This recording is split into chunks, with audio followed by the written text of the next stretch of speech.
The glow of my phone screen illuminated the darkness of my bedroom at 1 in the morning. Through the infrared camera feed, I watched my mother-in-law creep across my thick carpet, her eyes fixed on my vanity drawer. She thought I was fast asleep. She thought she was about to secure the keys to a safe containing my $8 million inheritance. But when she turned that lock, she triggered a trap that would completely destroy her carefully crafted life. My name is Sydney, 33 years old, and I work as a forensic accountant in Seattle. Before I continue this story, let me know where you are watching from in the comments below. Hit like and subscribe if you have ever had to deal with a toxic mother-in-law who thought she could walk all over you and your boundaries. Growing up, I learned early on to trust hard numbers over soft words. As a forensic accountant, my entire career is built on tracking hidden assets, uncovering financial fraud, and catching people in their own lies. My husband Trent and his mother Barbara, however, clearly underestimated my professional skills. They thought, because I was quiet at family dinners, I was oblivious to their scheming. They assumed my long hours at the firm meant I was too exhausted to notice the discrepancies happening under my own roof. Our upscale suburban home in Seattle, with its sweeping views of the water and pristine landscaping, was supposed to be a sanctuary. Instead, it had become a crime scene, and I was the lead investigator. The digital clock on my nightstand shifted to 1 in the morning. Outside, the relentless Seattle rain tapped softly against the heavy glass windows. Beside me, my husband Trent was snoring softly, playing the role of the blissfully ignorant partner. Or so he wanted me to believe. I lay completely still under the heavy down comforter, controlling my breathing to mimic a deep, untroubled sleep. My fingers were wrapped tightly around my smartphone, the screen brightness turned all the way down to a faint glow. On that screen was a live feed from a hidden infrared camera I had installed inside my walk-in closet earlier that week. The heavy oak door of our master bedroom creaked open just a fraction of an inch. A sliver of pale yellow light from the hallway spilled across the dark hardwood floor. Through my slightly parted eyelashes, I watched a shadow slip inside. It was Barbara. She was wearing her expensive silk nightgown, the one she always bragged about buying during a luxury trip to Paris. I had recently discovered that the famous Paris trip was actually funded by maxing out 3 different credit cards she had secretly opened using a slightly altered version of her own name. She tiptoed past the foot of our bed, pausing for a long, calculating moment. Her eyes darted toward my sleeping form to ensure I had not stirred. The sheer audacity of this woman was staggering. For months, I had noticed small things going missing around the house. A $50 bill from my purse here, a piece of vintage jewelry there. Whenever I brought it up, Trent would gaslight me, claiming I was just stressed from my demanding job or misplacing things due to exhaustion. He told me I was becoming paranoid.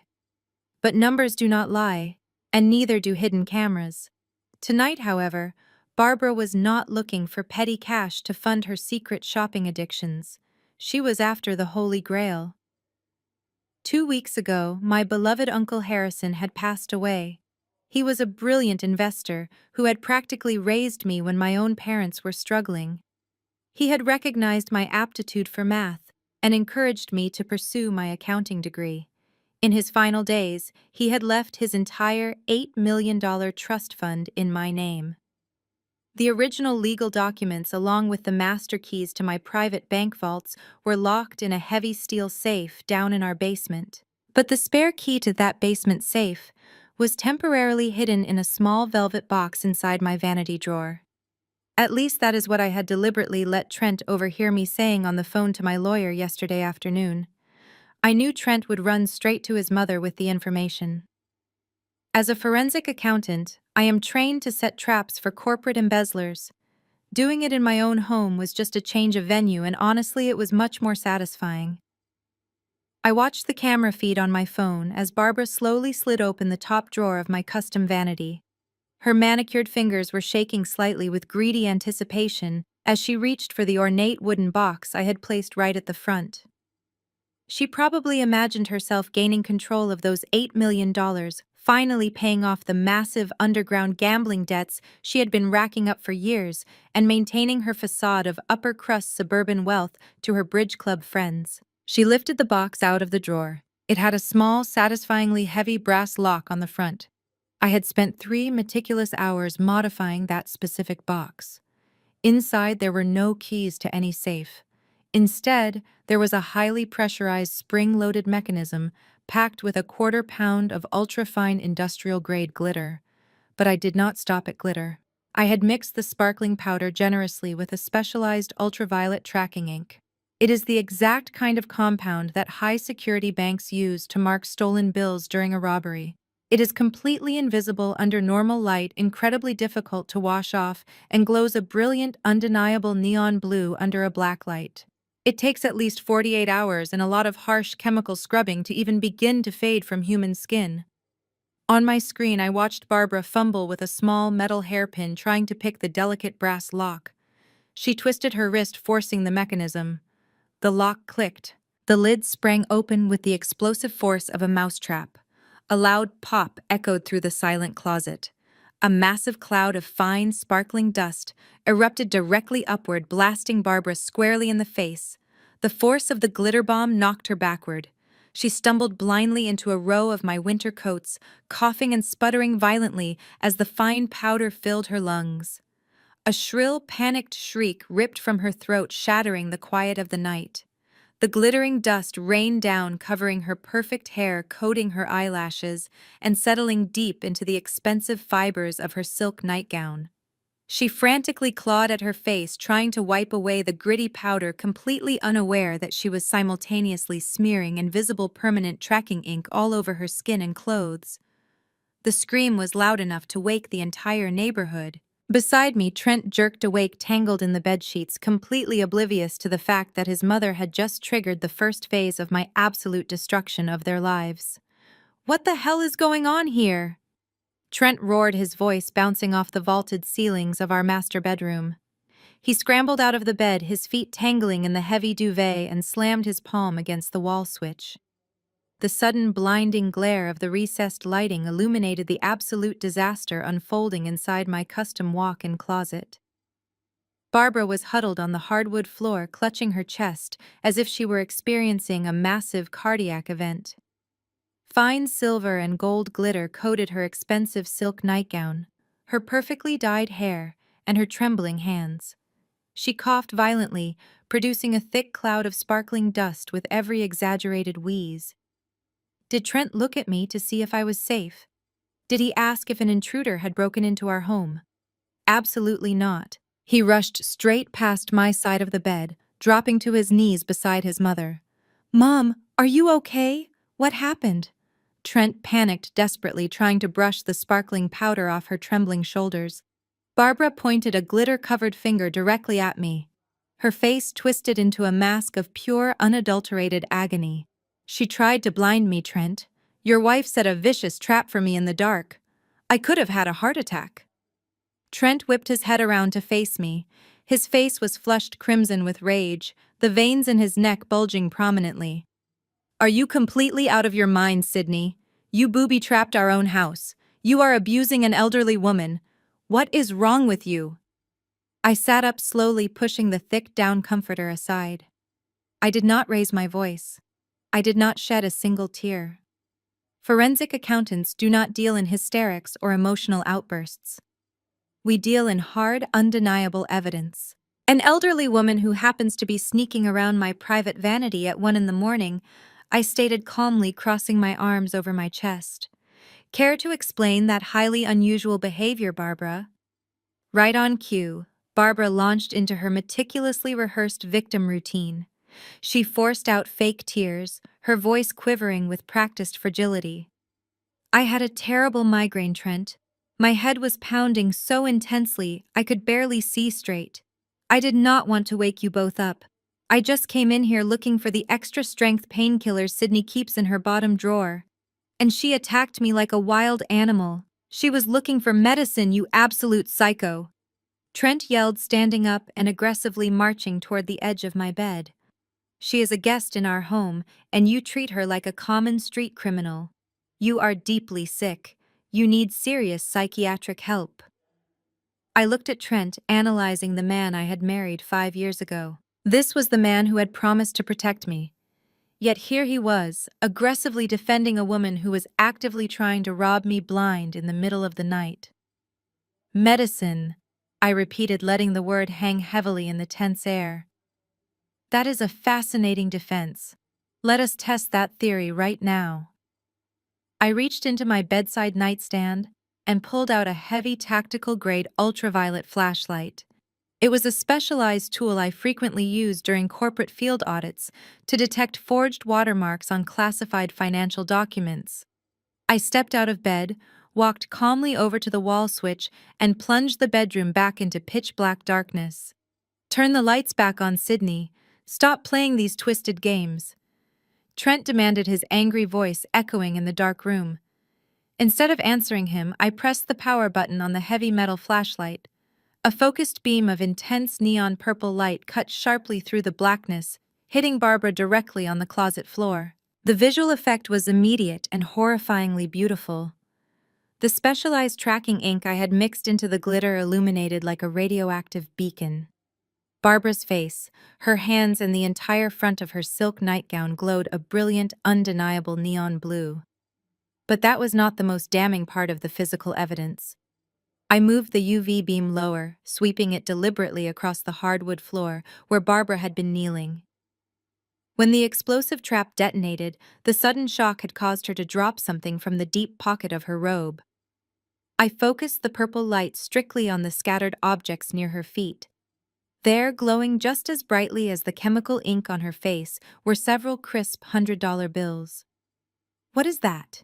Trent asked, his righteous anger faltering for a fraction of a second as he stared blankly at the glowing currency scattered across the floorboards. "That, Trent, is the bait," I explained, keeping the harsh light perfectly steady. "For the past 3 months, hundreds of dollars have been mysteriously vanishing from my personal wallet. You told me I was just stressed. You told me I was misplacing cash because I worked too many hours at the firm. You actively gaslighted me into thinking I was losing my mind." I took a slow, calculated step closer to his mother. She was frozen in the UV light, looking exactly like a neon deer caught in the headlights of an oncoming truck. So I started marking my cash with the exact same invisible security ink I packed into that glitter bomb. I continued, my voice ringing coldly in the dark room. Those bills glowing on the floor right now. They were sitting securely in my purse yesterday afternoon. Did you need $100 bills to cure your migraine, Barbara? Or were you planning to use my hard-earned cash to pay off another secret underground poker debt at the casino? Barbara let out a dramatic gasp, pulling her glowing hands tightly to her chest. "Trent, she is framing me. She planted that money there to make me look bad. I have never stolen a single dime in my entire life." The evidence was literal glowing proof of her chronic theft. A normal husband would have been horrified. A rational man would have immediately demanded answers from his mother. But Trent was neither normal nor rational. He was a textbook enabler, entirely dependent on his mother's approval and deeply resentful of my financial success. Trent stomped over to the wall and slammed the light switch back on, blinding us all temporarily. He stepped aggressively between me and Barbara, puffing out his chest to physically intimidate me. "You are framing my mother over a few petty dollars." Trent sneered, completely ignoring the undeniable fact that she had just been caught red-handed. "You are so obsessed with your money that you treat your own family like criminal suspects. You have lost your mind, Sydney. You are a cold, calculating, paranoid woman." "I am a forensic accountant," I corrected him sharply, refusing to back down. "I do not guess. I prove. And I just proved your mother is a thief." Trent's face twisted into an ugly, cruel mask. It was the mask of a desperate man who realized he could not win the argument with logic, so he decided to leverage brute force and emotional blackmail. "I do not care about your stupid, invisible ink," he barked, stepping so close I could feel the heat radiating from his angry face. "My mother is the victim here. You assaulted her in our home. You are going to get down on your knees right now and apologize to her." I stared right through him. "I will absolutely never apologize to a thief." Trent let out a harsh, barking laugh that contained zero warmth. He pointed a rigid finger directly at my face, delivering his ultimate rehearsed threat. "You listen to me, Sydney. You apologize to my mother right now, or I am walking out that door. I will file for divorce tomorrow morning. And since we live in a community property state, I will take half of everything. Half of this luxury house, half of your massive bank accounts, and half of that shiny $8 million trust fund your uncle just left you. You will be completely ruined." He stood there looking incredibly smug, fully believing he held all the winning cards. He thought the heavy threat of losing my substantial wealth would terrify me into absolute submission. He thought his basic, deeply flawed understanding of marital law would force me to beg for his unearned forgiveness. What Trent did not know, and what he was about to learn the hard way, is that legal inheritance is strictly classified as separate property. Unless it is commingled with joint marital assets, a greedy spouse cannot legally touch a single cent of it. And as an expert in financial fraud, I had kept every penny of my uncle's money locked behind ironclad, impenetrable legal barriers. But I did not tell him that yet. A master investigator never reveals her entire hand until the trap is fully sprung. I just looked at my husband, absorbing the absolute betrayal shining in his eyes, and began silently calculating my next devastating move. The digital clock on my kitchen wall glowed a stark neon green. It was exactly 6 in the morning. I had not slept a single minute since the explosive confrontation in my master bedroom. Instead of tossing and turning in a state of emotional distress, I had spent the remaining hours of the night in my home office. I secured my digital assets, locked down my personal credit profiles, and transferred my most sensitive client files to an encrypted offline server. Forensic accountants do not waste time crying when they detect a localized financial threat. We build impenetrable firewalls. Downstairs, the theatrical performance of a lifetime was already in full swing. I could hear the shrill, frantic pitch of my mother-in-law echoing up the wooden staircase. Barbara was pacing the length of our open-concept living room, treating the early morning hours like her own personal stage. She had purposely kept her glowing glitter-covered silk nightgown on to maximize the dramatic visual effect for anyone who might walk through the front door. Right now, she held her smartphone tightly to her ear, ensuring her voice was amplified loud enough to penetrate the walls of my house. She was making her morning rounds, calling every single relative in Trent's extended family to spin her twisted narrative. "You have no idea the absolute nightmare we are living in right now," Barbara wailed into the receiver, her voice trembling with highly manufactured terror. "I am trapped in a house with a mad woman. Sydney has completely lost her mind. She is violently schizophrenic. She planted a chemical explosive in the bedroom to permanently blind me. I am a frail, elderly woman, and my own daughter-in-law is subjecting me to severe, calculated domestic abuse. Trent is terrified for his own life. We do not know what she might do next." I stood at the top of the staircase, calmly buttoning the cuffs of my tailored charcoal blazer. I listened as she spun a web of utter malicious fiction. She was not just complaining about a family argument. She was systematically assassinating my character, laying the precise groundwork for a much larger, more sinister legal maneuver. Claiming I was suddenly schizophrenic and prone to unprovoked violence was a heavily calculated legal strategy. She was trying to establish a documented public history of extreme mental instability. I knew exactly why she was doing this. If they could successfully paint me as a mentally incompetent danger to myself and others, Trent could easily petition a judge for emergency control over my finances. That included gaining direct access to my $8 million trust fund. It was a classic desperate asset grab. I walked slowly down the carpeted stairs, my expression entirely blank. Trent was sitting at the kitchen island nursing a mug of black coffee. He watched his mother pace the floor, nodding along in solemn agreement with her fabricated trauma. He did not look at me with the anger or confusion of a betrayed husband. He looked at me with the cold, calculating eyes of an opportunist who had just found a highly convenient excuse to seize control of my wealth. The man I had married was actively, willingly participating in a vicious smear campaign to label me clinically insane. I ignored his hostile glare. I walked right past the kitchen island, the heels of my pumps clicking sharply and rhythmically against the expensive hardwood floor. I did not raise my voice to defend myself against the outrageous accusations. I did not grab the phone from Barbara's trembling hand to scream my innocence to whichever gullible aunt or uncle was on the other end of the line. Engaging in a screaming match with a narcissist is a profound waste of billable hours. It also gives them exactly what they want. They wanted me to yell. They wanted me to look erratic and unhinged so they could record it as proof of my supposed mental breakdown. Instead, I calmly walked to the entryway table and retrieved my heavy leather briefcase. Seeing my complete lack of emotional response only infuriated Barbara further. She desperately needed a chaotic reaction to validate her aggressive victimhood. She gripped her phone tighter and raised her voice even louder, making absolutely sure the person on the line caught every single word of her distress. She is standing right here looking at me like a total psychopath. Barbara sobbed into the microphone, forcing out a dramatic, ragged breath. She is completely detached from reality. She has no remorse for trying to physically maim me.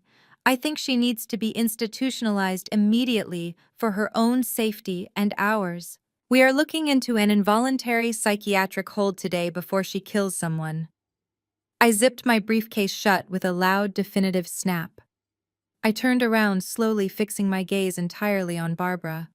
I let the heavy, uncomfortable silence stretch for 5 agonizing seconds. I wanted the relative on the phone to hear exactly what I was about to say. I wanted Trent to hear it. I wanted the words to burn into their memories. "You are putting on a truly spectacular performance this morning, Barbara," I stated, my voice echoing with icy, unwavering precision across the vaulted living room. The fake tears, the trembling voice, the desperate pleas for family sympathy. It is almost flawless execution. But I really have to ask. The last time you managed to cry this convincingly was when you tricked Trent's father into signing over the deed to the family house right before his heart gave out, was it not? The effect of my words was instantaneous and absolute. Barbara froze dead in her tracks. The fake theatrical sobbing stopped as if a master switch had been flipped in her brain. Her mouth hung open in a silent, horrified gasp. The smartphone slipped from her trembling fingers, hitting the hardwood floor with a sharp plastic clatter. The relative on the other end of the line was completely forgotten. Trent dropped his ceramic coffee mug. Dark hot liquid splashed violently across the white marble countertop and dripped onto the floor, but he did not even blink. He stared at me, his face suddenly drained of all color. He had always firmly believed the sanitized, tragic narrative his mother had fed him about his father's sudden death and the mysterious rapid transfer of the family real estate. He had absolutely no idea that I had spent my free weekends pulling the public county property records, analyzing the highly suspicious notary signatures, and uncovering the exact timeline of the fraudulent transfer that had left his father utterly penniless in his final days. I did not wait for a response from either of them. I did not need to. The total suffocating paralysis in the room was all the confirmation I required. I adjusted the leather strap of my briefcase on my shoulder, opened my heavy oak front door, and stepped out into the crisp, cool Seattle morning. "I have a highly profitable forensic accounting firm to run," I said over my shoulder, not bothering to look back at the shattered silence I had just created in my wake. "Feel free to keep talking to your relatives, Barbara. But remember, an auditor always finds the paper trail." I pulled my car into the reserved underground parking spot at my firm. The thick concrete walls and harsh fluorescent lights of the financial district offered a stark, comforting contrast to the theatrical circus I had just left behind. I took the elevator to the 12th floor, swiped my secure keycard, and walked straight past the reception desk. I locked the heavy glass door of my private office. This was my sanctuary. Here, manufactured emotions held zero power. Numbers dictated the absolute truth. I set my leather briefcase on the massive mahogany desk and booted up my workstation. My fingers hovered over the keyboard. It was time to conduct a hostile audit on my own marriage. Usually I handled the high-level investments and my uncle's massive trust fund while Trent managed our day-to-day household checking and joint credit accounts. I had trusted him implicitly with the mundane bills. That was my first and only critical mistake. I logged into our primary banking portal using my master credentials. To an untrained layman, the monthly statements would look perfectly normal. Grocery runs, utility bills, gas station fill-ups, and occasional dinner dates. But I do not read bank statements like a layman. I read them like an apex predator hunting for a hidden pulse. I immediately spotted the financial bleeding. It started with the cash withdrawals, small, seemingly insignificant amounts pulled from various ATMs located just outside our immediate zip code. $200 on a Tuesday, $400 on a Thursday. These were the petty thefts that had prompted me to use the ultraviolet tracking ink in the first place. But those small missing bills were merely the smoke. I was looking for the roaring fire. I shifted my focused attention to our joint lines of credit and the high-limit credit cards I rarely monitored because they were strictly reserved for domestic emergencies.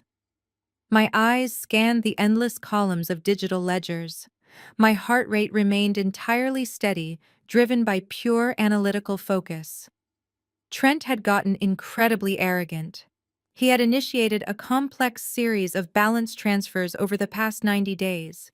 He systematically moved funds from our joint savings into a secondary unlisted checking account he had quietly opened under a slight variation of his legal name. From there, the money was wired out in strictly structured increments. He deliberately kept every single wire transfer just under the $10,000 federal reporting threshold to avoid triggering an automatic investigation flag from the banking authorities. It is a classic desperate money laundering technique known in my industry as smurfing. It is also incredibly amateurish if you know exactly where and how to look. I fired up a specialized financial tracking software we use at the firm for massive corporate embezzlement cases. I inputted the routing numbers from Trent's hidden wire transfers. The digital breadcrumbs led far away from Seattle. They bypassed normal retail vendors entirely. The money was being funneled through a shady third-party payment processor registered in the state of Nevada. I rapidly typed a few lines of code to pierce the corporate veil of the processor, pulling the public registry data. The final destination illuminated on my high-definition screen, bright and undeniable. Las Vegas. The funds were not going to a standard retail bank. They were landing directly in the holding accounts of a high-risk debt collection agency heavily affiliated with 3 major casino resorts on the Las Vegas Strip. I leaned back in my ergonomic leather chair, pressing my fingertips together as the puzzle pieces locked into place with sickening clarity. Barbara did not just have a taste for luxury silk nightgowns or expensive designer handbags. She had a crippling, insatiable gambling addiction. And Trent was not just passively covering for her bad habits. He was actively, systematically embezzling his own wife's hard-earned wealth to keep his mother's aggressive casino bookies at bay. I cross-referenced the exact dates of the wire transfers with Barbara's supposed weekend spa retreats. Every single time she claimed to be relaxing at an exclusive wellness resort in Napa Valley, Trent was frantically wiring massive amounts of cash to Nevada to cover her losses. The sheer audacity of their coordinated long-term lies was breathtaking. I ran a comprehensive reconciliation of the past 6 months.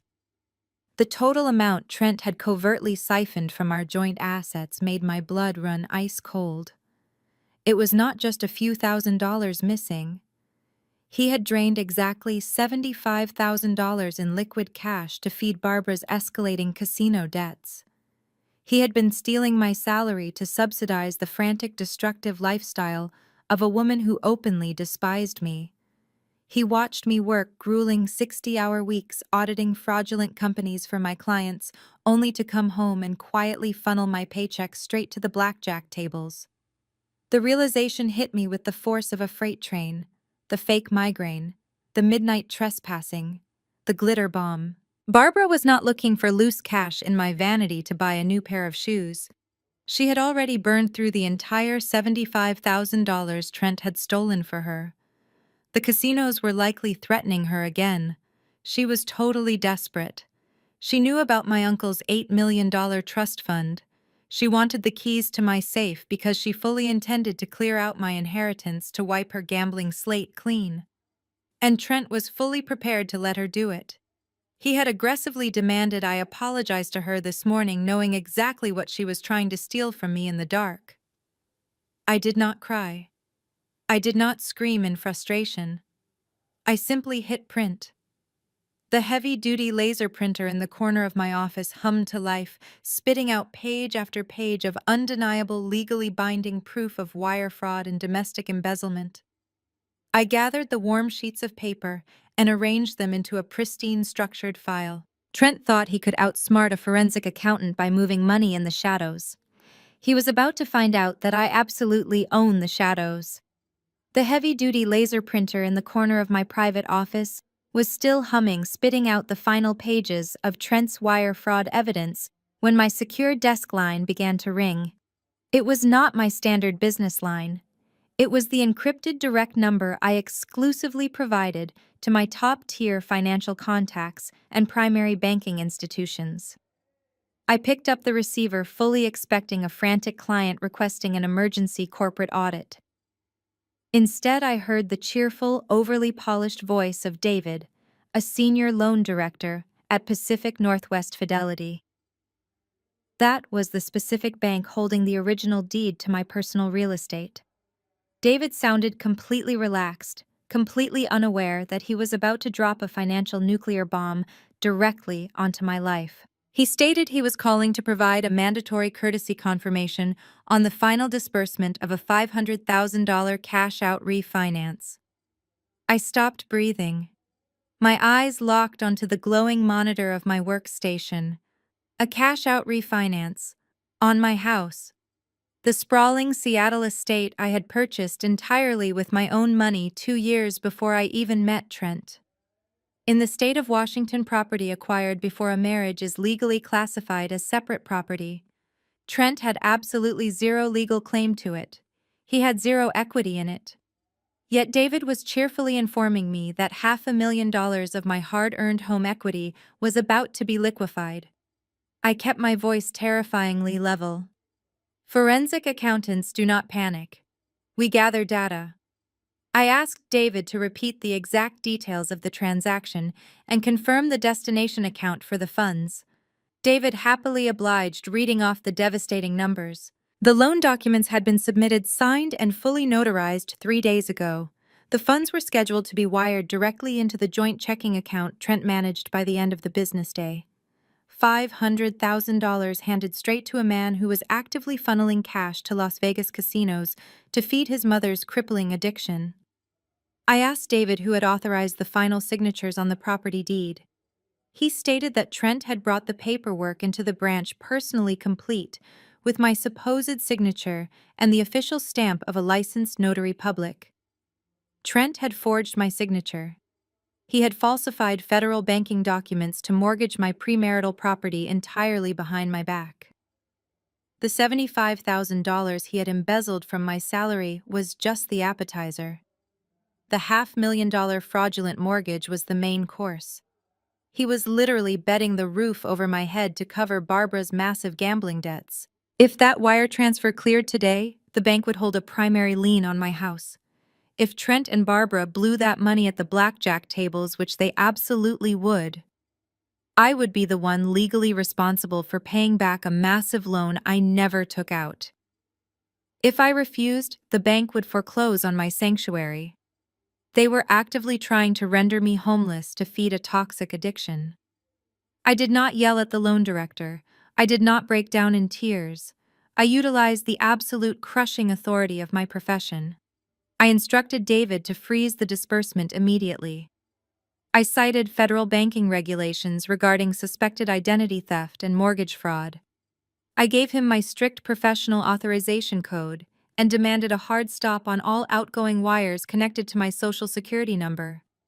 David immediately shifted from cheerful to panicked, stammering rapid apologies as he scrambled to lock down the transaction on his end. The moment I hung up the office phone, I picked up my cell and dialed my personal wealth management attorney, Maxwell.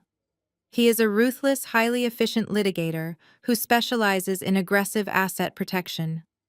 He answered on the second ring. I bypassed the pleasantries entirely. I told Maxwell that my husband had just committed felony mortgage fraud. I instructed him to file an emergency injunction to freeze every single joint financial account attached to my name. I wanted the credit cards deactivated immediately.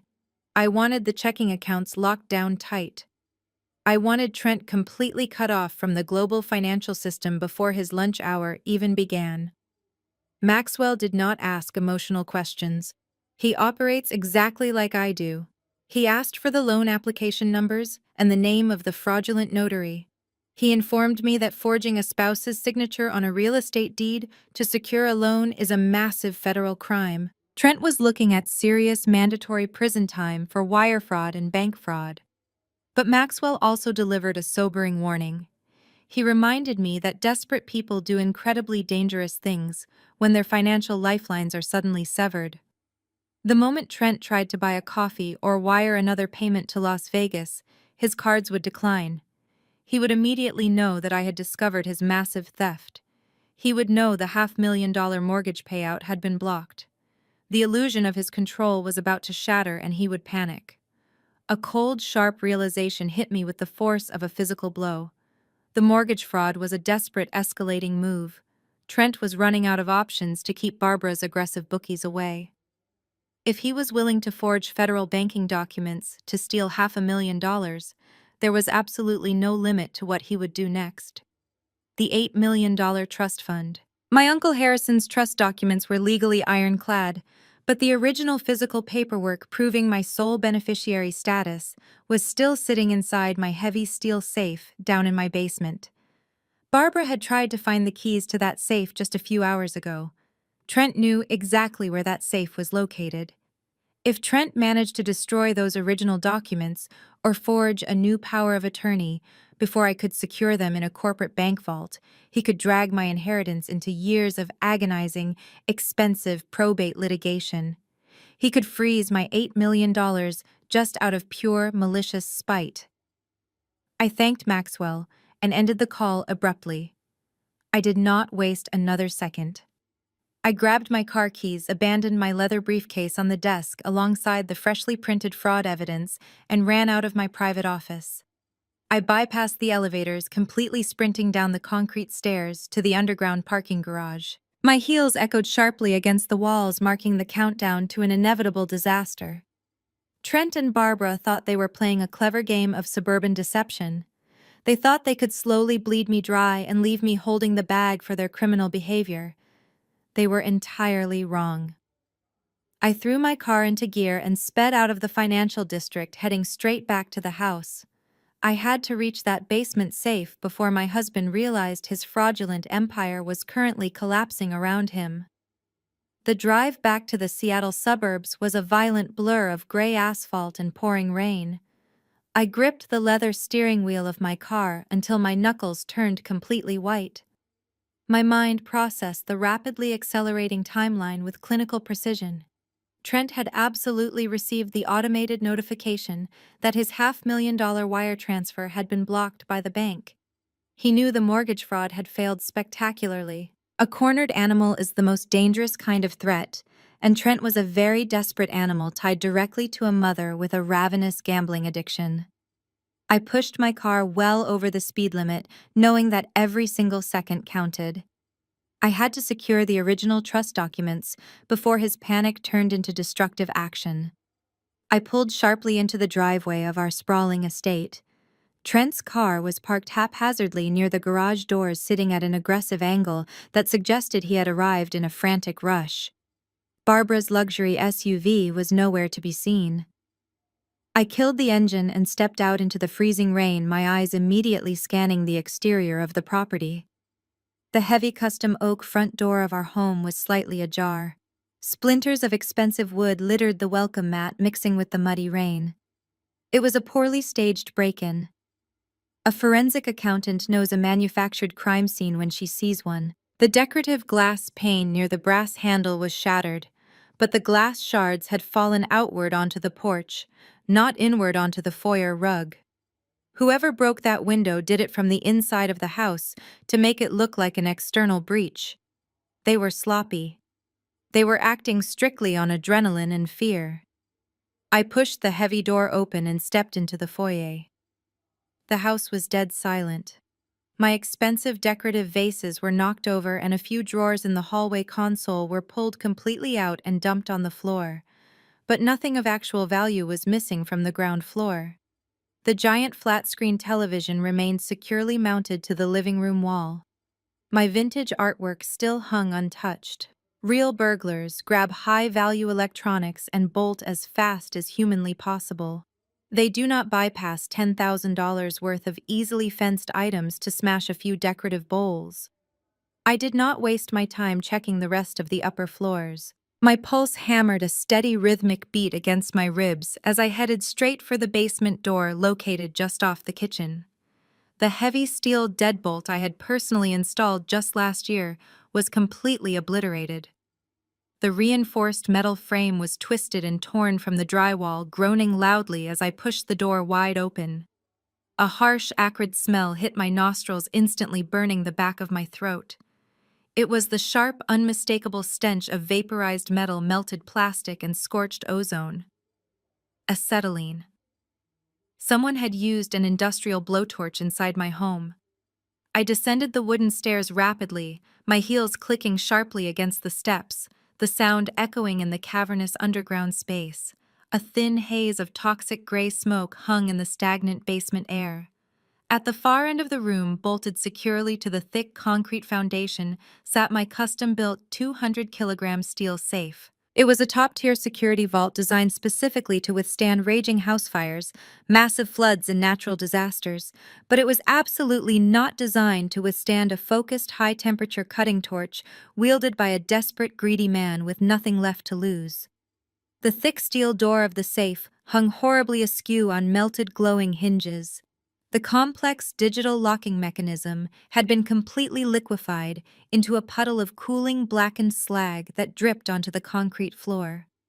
The intense heat of the torch had severely scorched the ground and blistered the nearby drywall, leaving a massive black burn mark against the pristine white paint.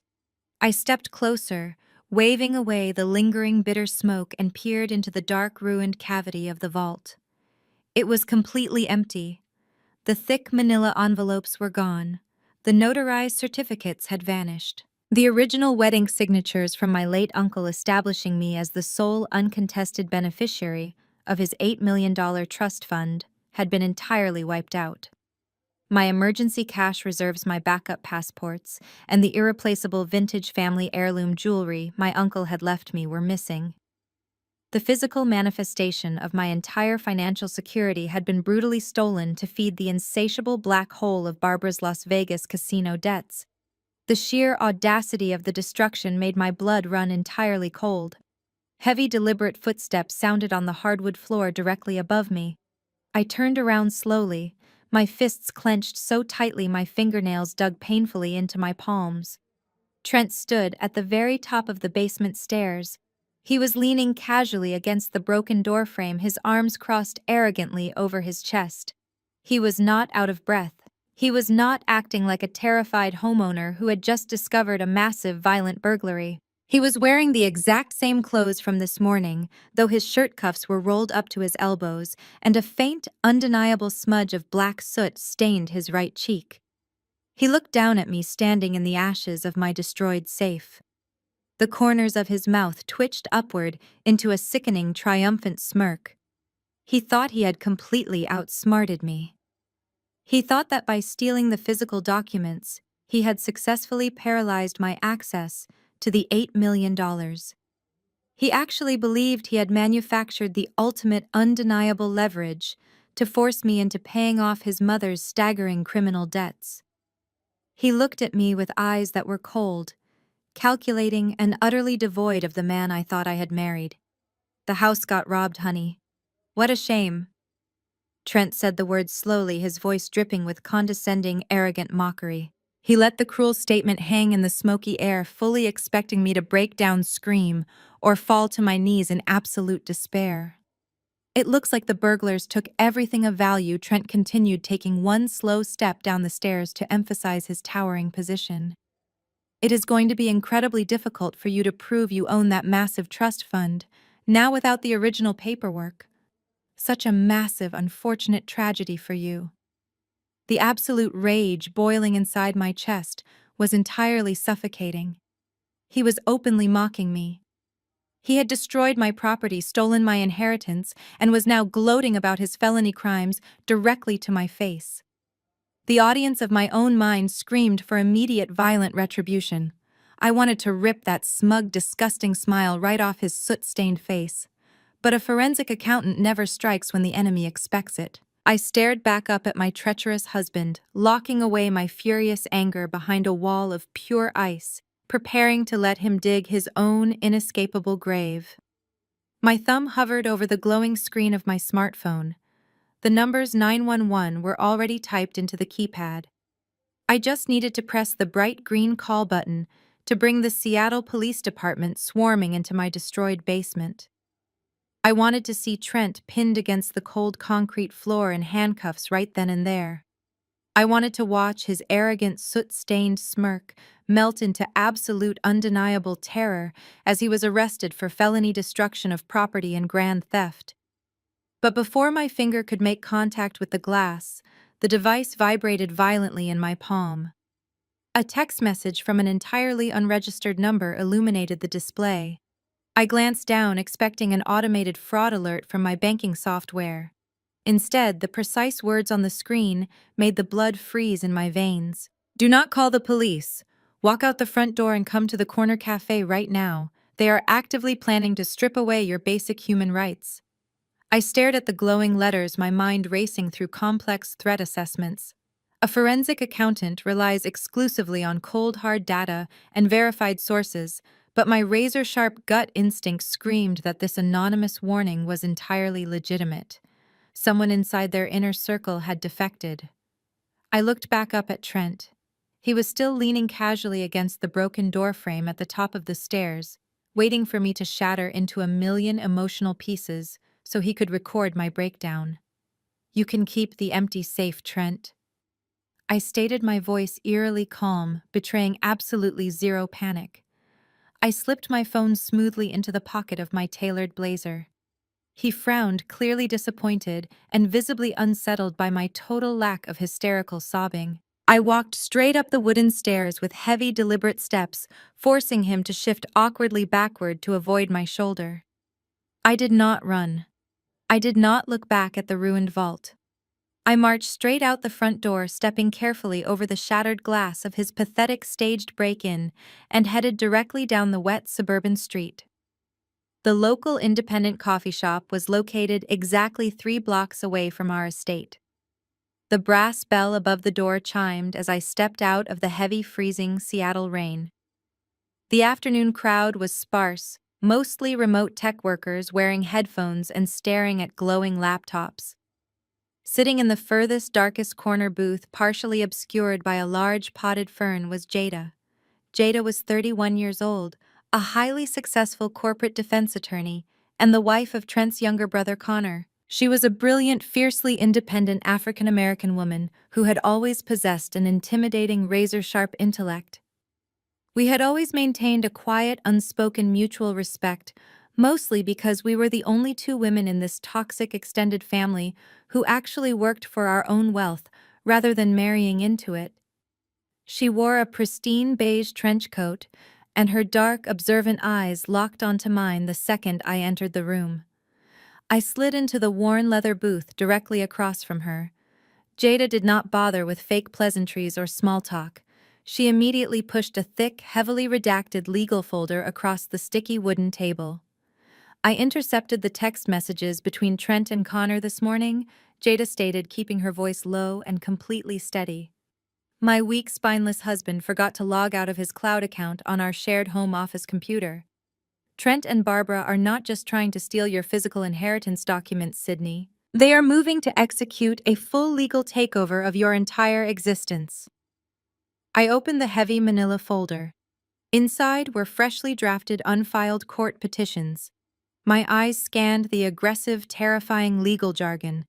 The words involuntary psychiatric hold and emergency conservatorship leaped off the crisp white pages like venomous snakes.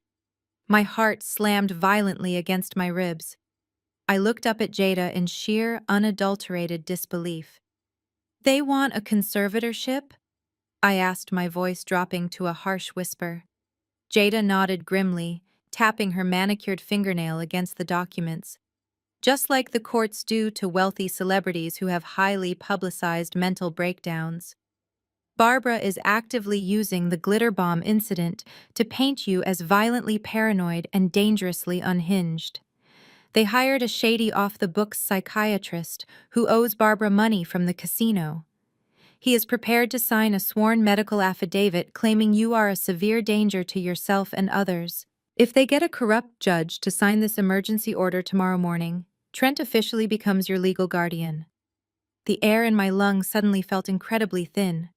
The legal implications were catastrophic. He gets complete, unrestricted control over your medical decisions, your bank accounts, your business assets, and your $8 million trust fund.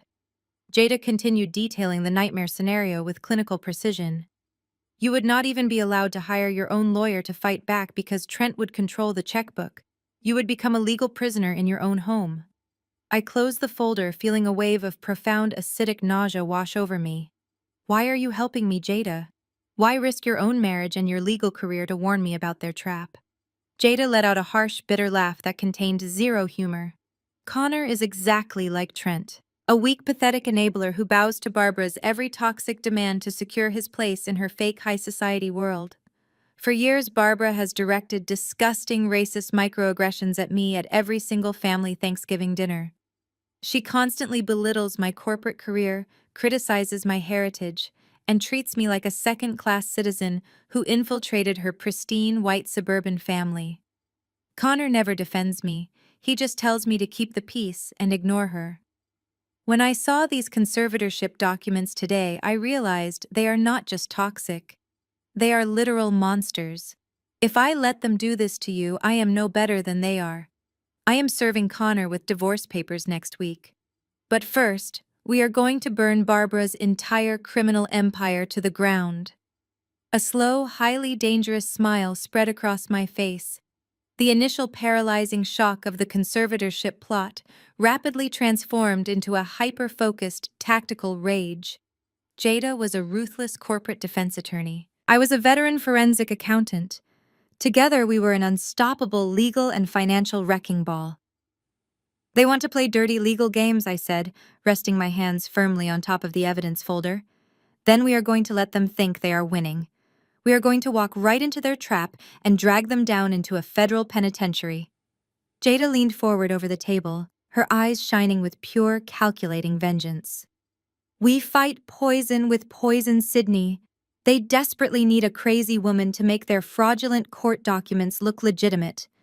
Let us give them the performance of a lifetime. Let us break down exactly how this legal nightmare operates," Jada said, sliding another thick document from the heavy manila envelope. The word conservatorship sounds protective, but in the hands of a malicious actor, it is a legalized form of human trafficking. If Trent succeeds, you lose your right to vote, your right to drive, and your right to hire your own attorney. He will control your cell phone, your emails, and your physical movements.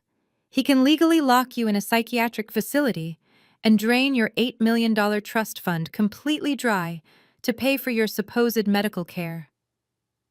I stared at the heavily redacted court petition, feeling a surge of pure, unfiltered adrenaline replacing my initial shock. The sheer scale of their predatory ambition was astounding. They did not just want to rob me, they wanted to erase my autonomy completely.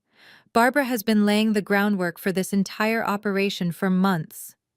Jada continued, tapping a manicured finger against a printed email exchange.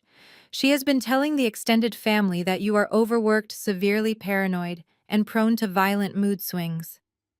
That glitter bomb you set off last night was the perfect catalyst. To a judge who does not know you, rigging an explosive device in your own bedroom looks like textbook psychotic behavior. I crossed my arms, leaning back against the worn leather of the coffee shop booth. And who exactly is the medical professional willing to risk his federal license to diagnose me without a proper clinical evaluation? Jada flipped to the last page of the file. Dr. Eris Thorne. He is a disgraced psychiatrist who runs a cash-only concierge clinic downtown. He also happens to share a mutual bookie with Barbara down in Las Vegas. He owes the same casino syndicate over $200,000. Barbara promised to pay off his gambling debts using your inheritance the moment Trent gains legal control of your assets. Thorne is prepared to sign an emergency medical affidavit tonight declaring you an immediate danger to yourself. The pieces of the puzzle locked together with devastating clarity. As a forensic accountant, I admire a well-structured fraud scheme, but this was remarkably sloppy. They were acting out of pure frantic desperation. "They are moving too fast," I stated, my voice dropping to a low, calculating pitch. Trent is arrogant, but he is fundamentally stupid when it comes to federal financial law.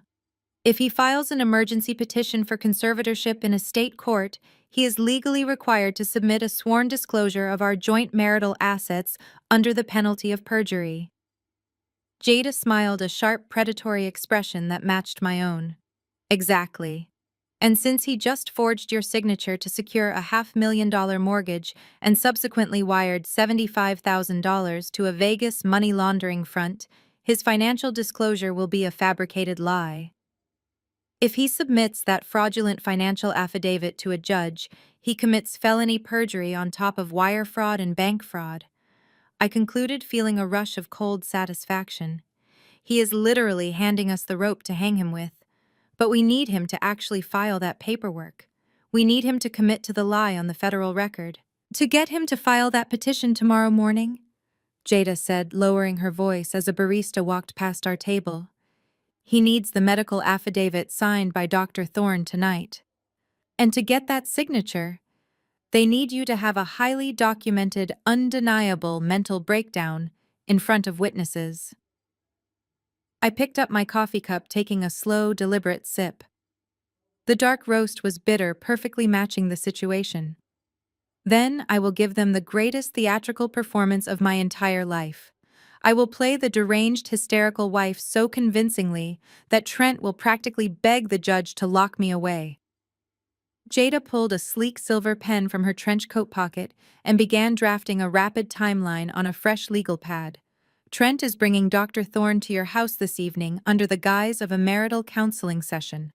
Barbara will be there playing the terrified, victimized mother-in-law. They will try to corner you, gaslight you, and push every single one of your emotional buttons until you snap. They want you to scream. They want you to break things. They want to record you looking entirely out of control. I will not just break things. I countered, my mind racing with strategic possibilities. I will make sure my behavior perfectly aligns with the exact symptoms of severe paranoia they have outlined in their petition. I will accuse them of stealing my money. I will act terrified of my own husband. It will look like a classic paranoid delusion to the naked eye, but every word out of my mouth will be the absolute literal truth. While you are keeping them distracted with your performance, Jada said, sliding the legal pad toward me, I will be finalizing a comprehensive federal dossier. I have already contacted a former colleague who now works as a senior prosecutor for the United States Attorney Office. The moment Trent tries to force you into signing any medical power of attorney documents tonight, I am hitting send on a massive federal wire fraud tip. I looked at the timeline Jada had meticulously mapped out. It was tight, dangerous, and required absolute nerves of steel. If my performance was not convincing enough, Dr. Thorne might refuse to sign the affidavit. If I broke character and revealed what I actually knew about their crimes too early, Trent would panic and destroy the evidence on his laptop before the federal agents arrived. I have to walk back into that house and pretend I am a broken, terrified woman, I said, finalizing the operational strategy in my head. I have to look Trent in the eyes and let him believe he has completely broken my spirit. Jada reached across the sticky wooden table and gripped my hand tightly. You are the strongest woman I know, Sydney. You track down international corporate criminals for a living. These people are pathetic suburban grifters. They have absolutely no idea what kind of hell they have just unleashed. I squeezed her hand back, solidifying our powerful unspoken alliance. We were two women who had been chronically underestimated by a family of arrogant parasites. Tonight, the parasites would face their ultimate eradication. I gathered the redacted court documents and placed them carefully inside my heavy leather briefcase. I stood up from the booth, smoothing the wrinkles from my tailored charcoal blazer. The rain outside had stopped, leaving the Seattle streets slick and reflecting the gray afternoon light. "Prepare the federal tip, Jada." I commanded, my voice devoid of any hesitation. "I am going home to lose my mind." The drive back to the estate felt remarkably different this time. I was no longer a woman reacting to a sudden betrayal. I was a forensic accountant walking into a hostile audit fully armed. I parked my car in the garage and took a deep, steadying breath. It was time to give the performance that would secure their federal prison sentences. I opened the front door to the overwhelming smell of roasted garlic and rosemary. Trent was standing in the kitchen wearing a pristine apron over his crisp, button-down shirt. He turned toward me with an expression of manufactured, sickeningly sweet concern. He looked exactly like the picture-perfect loving husband striving to hold his broken marriage together. Barbara was seated at the far end of the long dining table, nursing a large glass of red wine. She wore a thick, high-necked sweater, purposely chosen to conceal any lingering traces of the ultraviolet tracking ink on her chest and neck. She visibly flinched and pulled her chair back slightly when I walked into the room, playing the role of the deeply traumatized victim to absolute perfection. Sitting directly across from her was a man I had never seen before. He wore a rumpled tweed jacket and thick wire-rimmed glasses. He possessed the greasy, desperate aura of a man drowning in casino debt, trying desperately to masquerade as a respected medical professional. "Sydney, sweetheart," Trent said, his voice dripping with artificial gentleness. "I am so glad you are home safely. I took the liberty of inviting a guest for dinner. This is Dr. Eris Thorne. He is a highly respected family therapist. I thought having a mediated professional conversation tonight could help us process the intense stress we have all been experiencing lately." I looked at Dr. Thorne. He stood up and extended a hand with a practiced, sympathetic smile. "It is a pleasure to meet you, Sydney. Trent has told me so much about the immense pressure you carry at your accounting firm. We are just here to create a safe space for healing and communication." I ignored his outstretched hand. I let my eyes dart rapidly around the room, widening them just enough to mimic the frantic, disorganized gaze of someone losing their grip on reality. I pulled my purse tightly against my chest, hunching my shoulders inward. "Why is there a stranger in my house?" I asked, injecting a high, trembling pitch into my voice. My heart rate remained a calm, steady 60 beats per minute, but I forced my breathing to become shallow and erratic. "Now, Sydney, there is no need to be defensive," Dr. Thorne said smoothly, lowering himself back into his chair and pulling out a small, leather-bound notepad. "Your husband simply reached out because he is deeply concerned about your well-being. He mentioned you had a rather frightening episode last night involving an explosive device in your closet." The psychological gaslighting began immediately. He was not asking a legitimate medical question. He was aggressively leading a witness. He wanted me to react violently to the word explosive so he could document my aggression on paper. "It was not an explosive," I stammered, stepping backward until my spine hit the hallway wall. I let my hands shake, visibly gripping the leather strap of my purse. "It was a security measure. People are stealing from me. My money is disappearing. Someone took $75,000 from my bank accounts." Trent exchanged a heavy, sorrowful look with Dr. Thorne. He sighed loudly, rubbing his temples as if carrying the weight of the world. "See what I mean, doctor?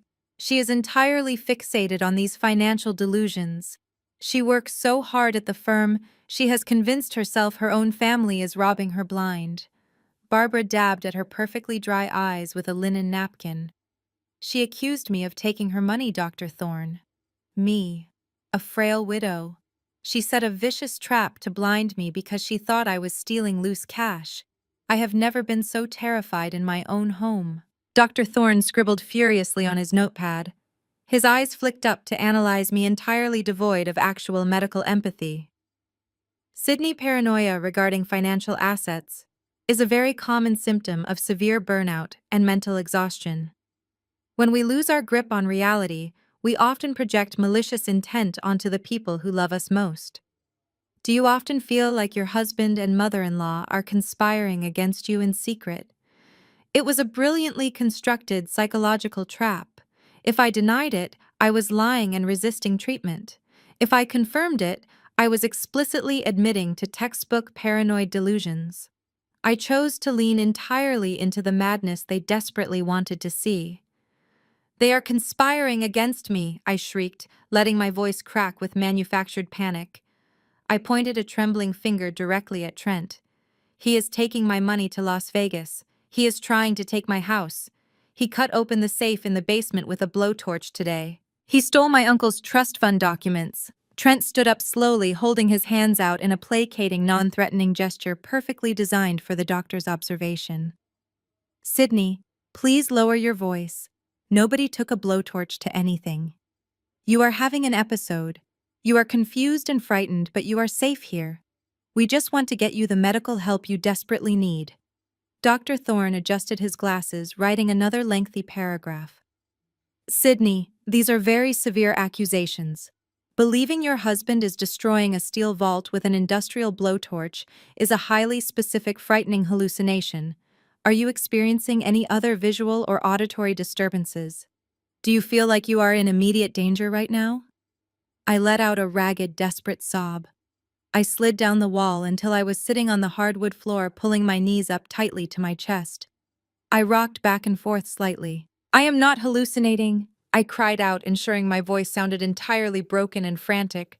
"He wants to lock me away. He wants to take my $8 million. He forged my signature on a mortgage. I know what he did. I know what they are both doing to me." Barbara let out a dramatic gasp and covered her mouth. "Doctor, you see how severe it is. She is completely detached from reality. She is fabricating millions of dollars in her head to justify her violent behavior. She is going to hurt one of us if she is not medicated and contained immediately." Dr. Thorne nodded gravely, closing his leather notebook with a definitive snap. He looked at Trent with an expression of grim professional certainty. "Trent, I have seen enough. Your wife is exhibiting classic advanced signs of paranoid schizophrenia, accompanied by severe persecutory delusions. She represents a clear and present danger to herself and to the occupants of this household." Trent knelt down a few feet away from me, maintaining a cautious, fearful distance. He looked exactly like a man making the most painful decision of his life, but I could clearly see the cold, victorious gleam shining deep in his eyes.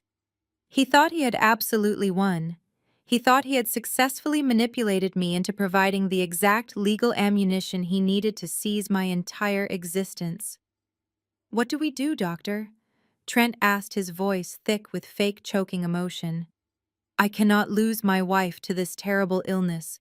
I have to protect her from herself." I kept my head buried in my knees, forcing my shoulders to shake as if I were weeping uncontrollably. In the dark sanctuary of my own mind, I was smiling a ruthless, predatory smile. The trap was set perfectly. The bait was taken. Now they just needed to spring the lock and permanently seal their own destruction. I slowly uncurled my arms from around my knees and pushed myself up from the hardwood floor. I made sure my legs trembled noticeably, giving the distinct impression that my physical strength was failing under the immense weight of my manufactured delusions. I kept my breathing shallow and erratic. Every single movement was carefully choreographed. A forensic accountant knows that a solid audit trail requires irrefutable documentation. If Trent and Barbara wanted documentation of a madwoman, I was going to give them a high-definition award-winning performance. I stumbled backward toward the kitchen island, clutching the edge of the cool marble countertop, as if I needed it to stay upright. Trent followed me with slow, exaggerated steps. He held his hands up in a placating gesture, palms facing outward. He was playing the role of the terrified, long-suffering husband flawlessly.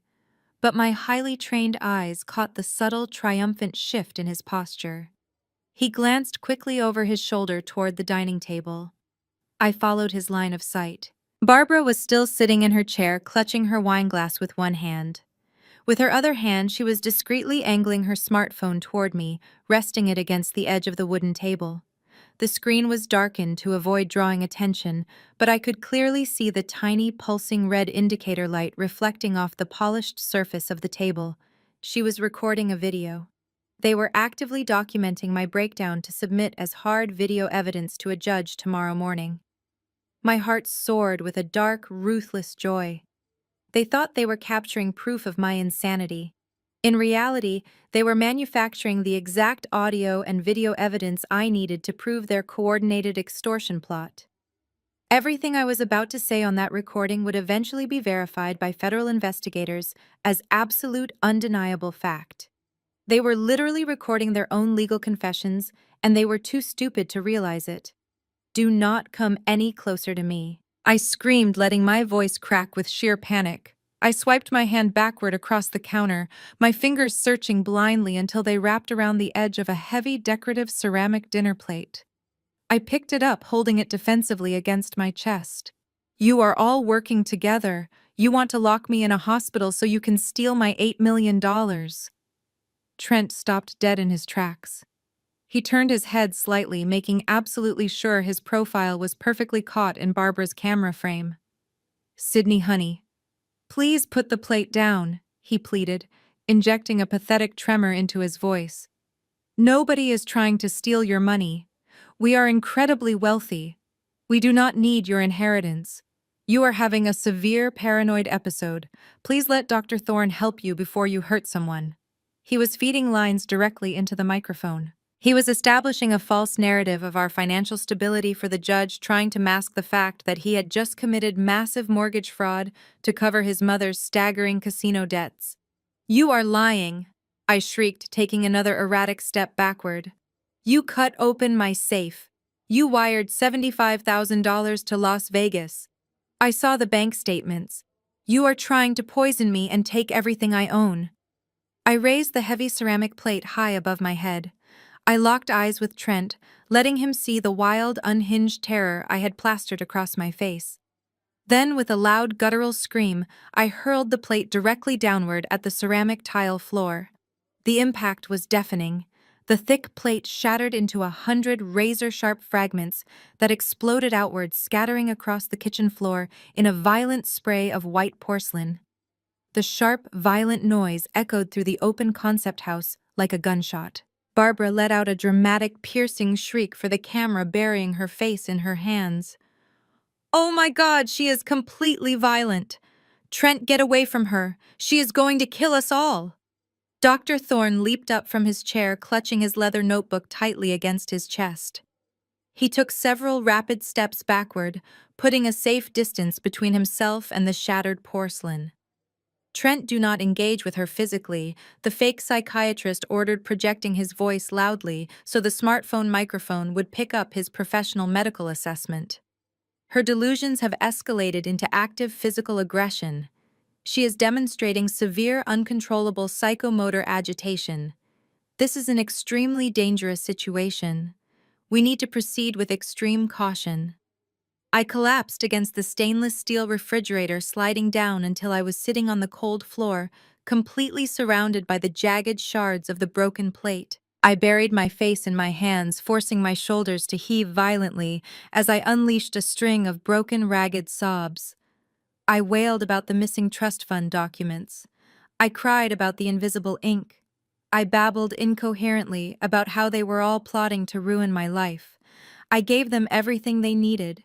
Every broken sob, every frantic accusation, every shattered piece of ceramic on the floor was a meticulously calculated data point.